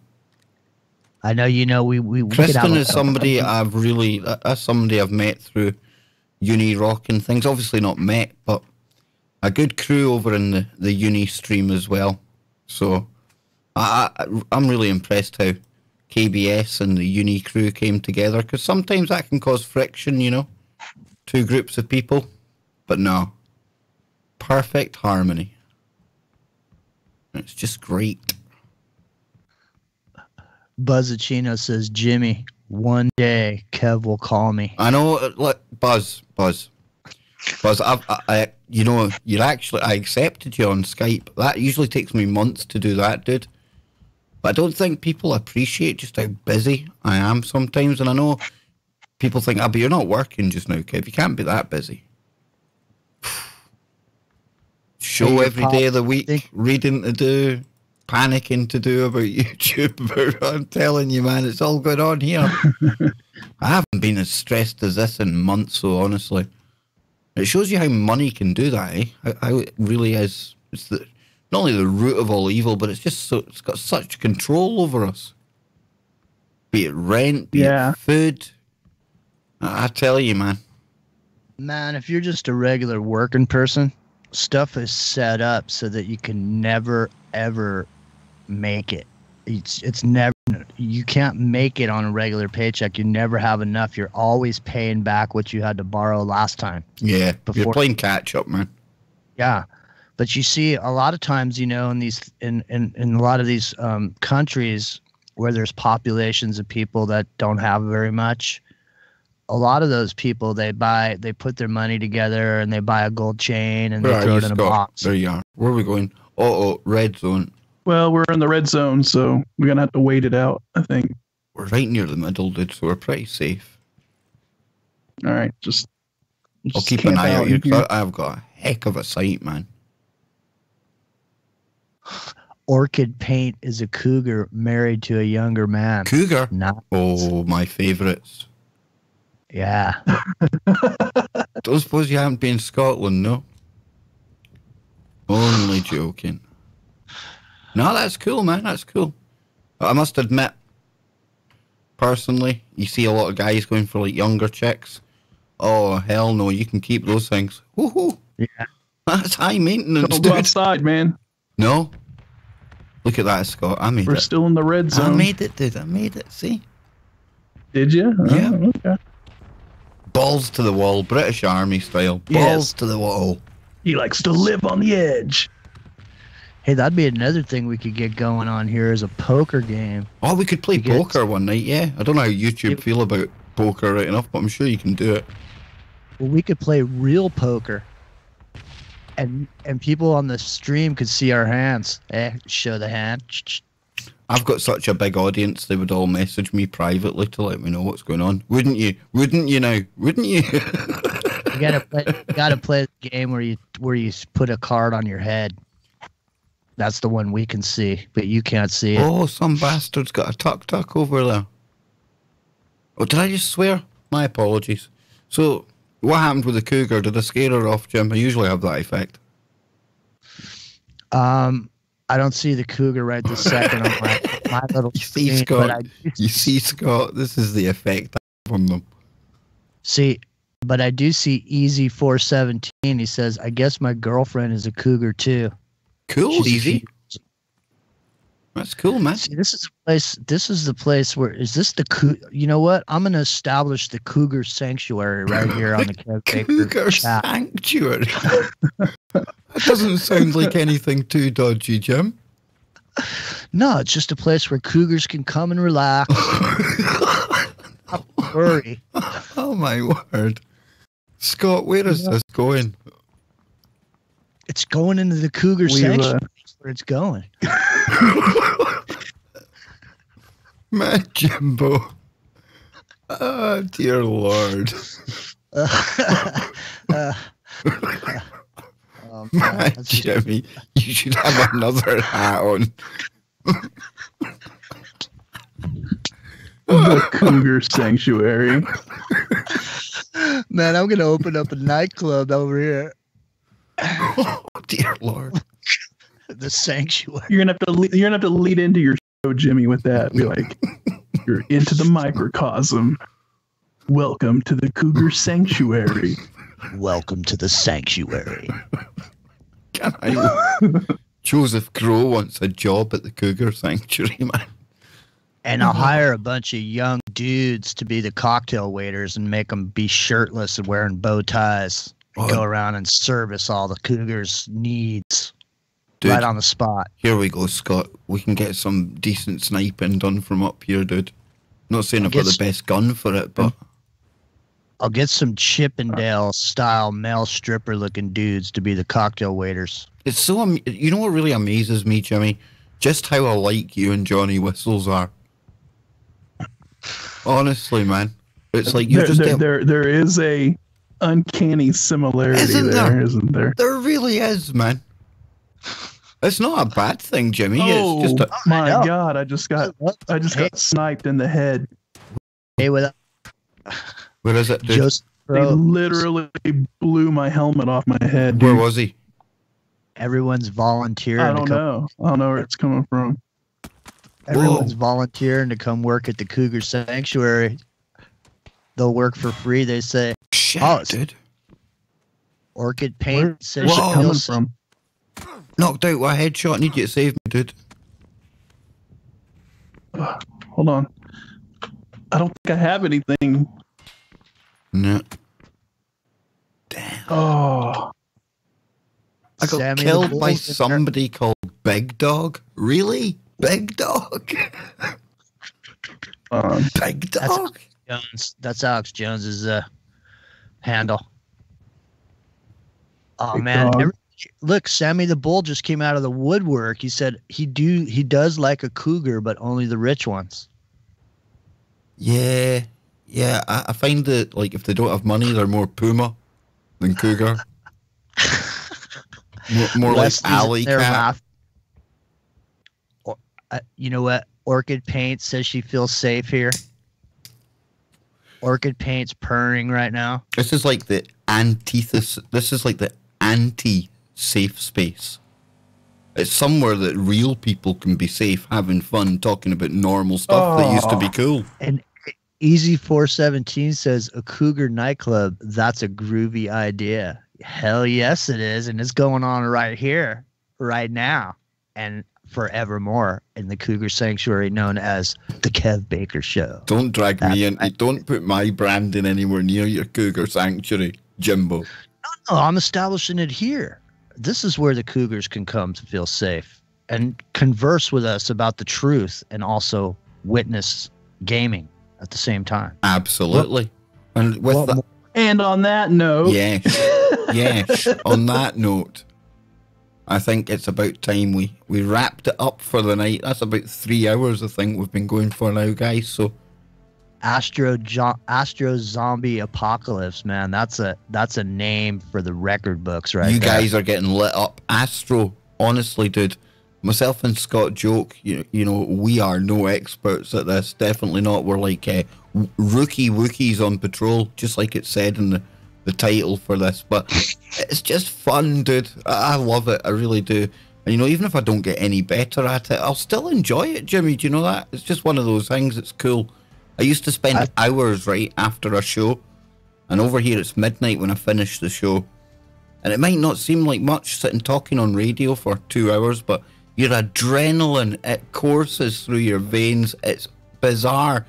And I suppose in a way you get kind of addicted to it. You know, it's a buzz doing it. And it's a buzz speaking to so many people at once. It's nerve-wracking as well. But I used to sit here till 4 in the morning anyway. And my brain never used to get to rest because obviously you're sat here. I can only bear about 5-10 minutes on Facebook. So I would end up starting to look for more stories for the next day. But that doesn't help your head go to sleep. So, this for me, this has been a real tonic. It really, really has. And it was watching Uni playing after one of my shows. I thought, you know what, this really could be the way forward because this is chill out time. It's nothing serious. We can throw about conspiracies. We can get to Bill Hicks and Alex Jones and things like that. It's just where we chill out.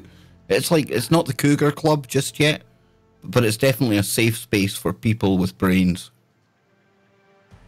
Well, yeah, definitely. It looks like this is, I think it's, I can't see her name now. It's scrolled up on me. But someone said that your show was the safe space.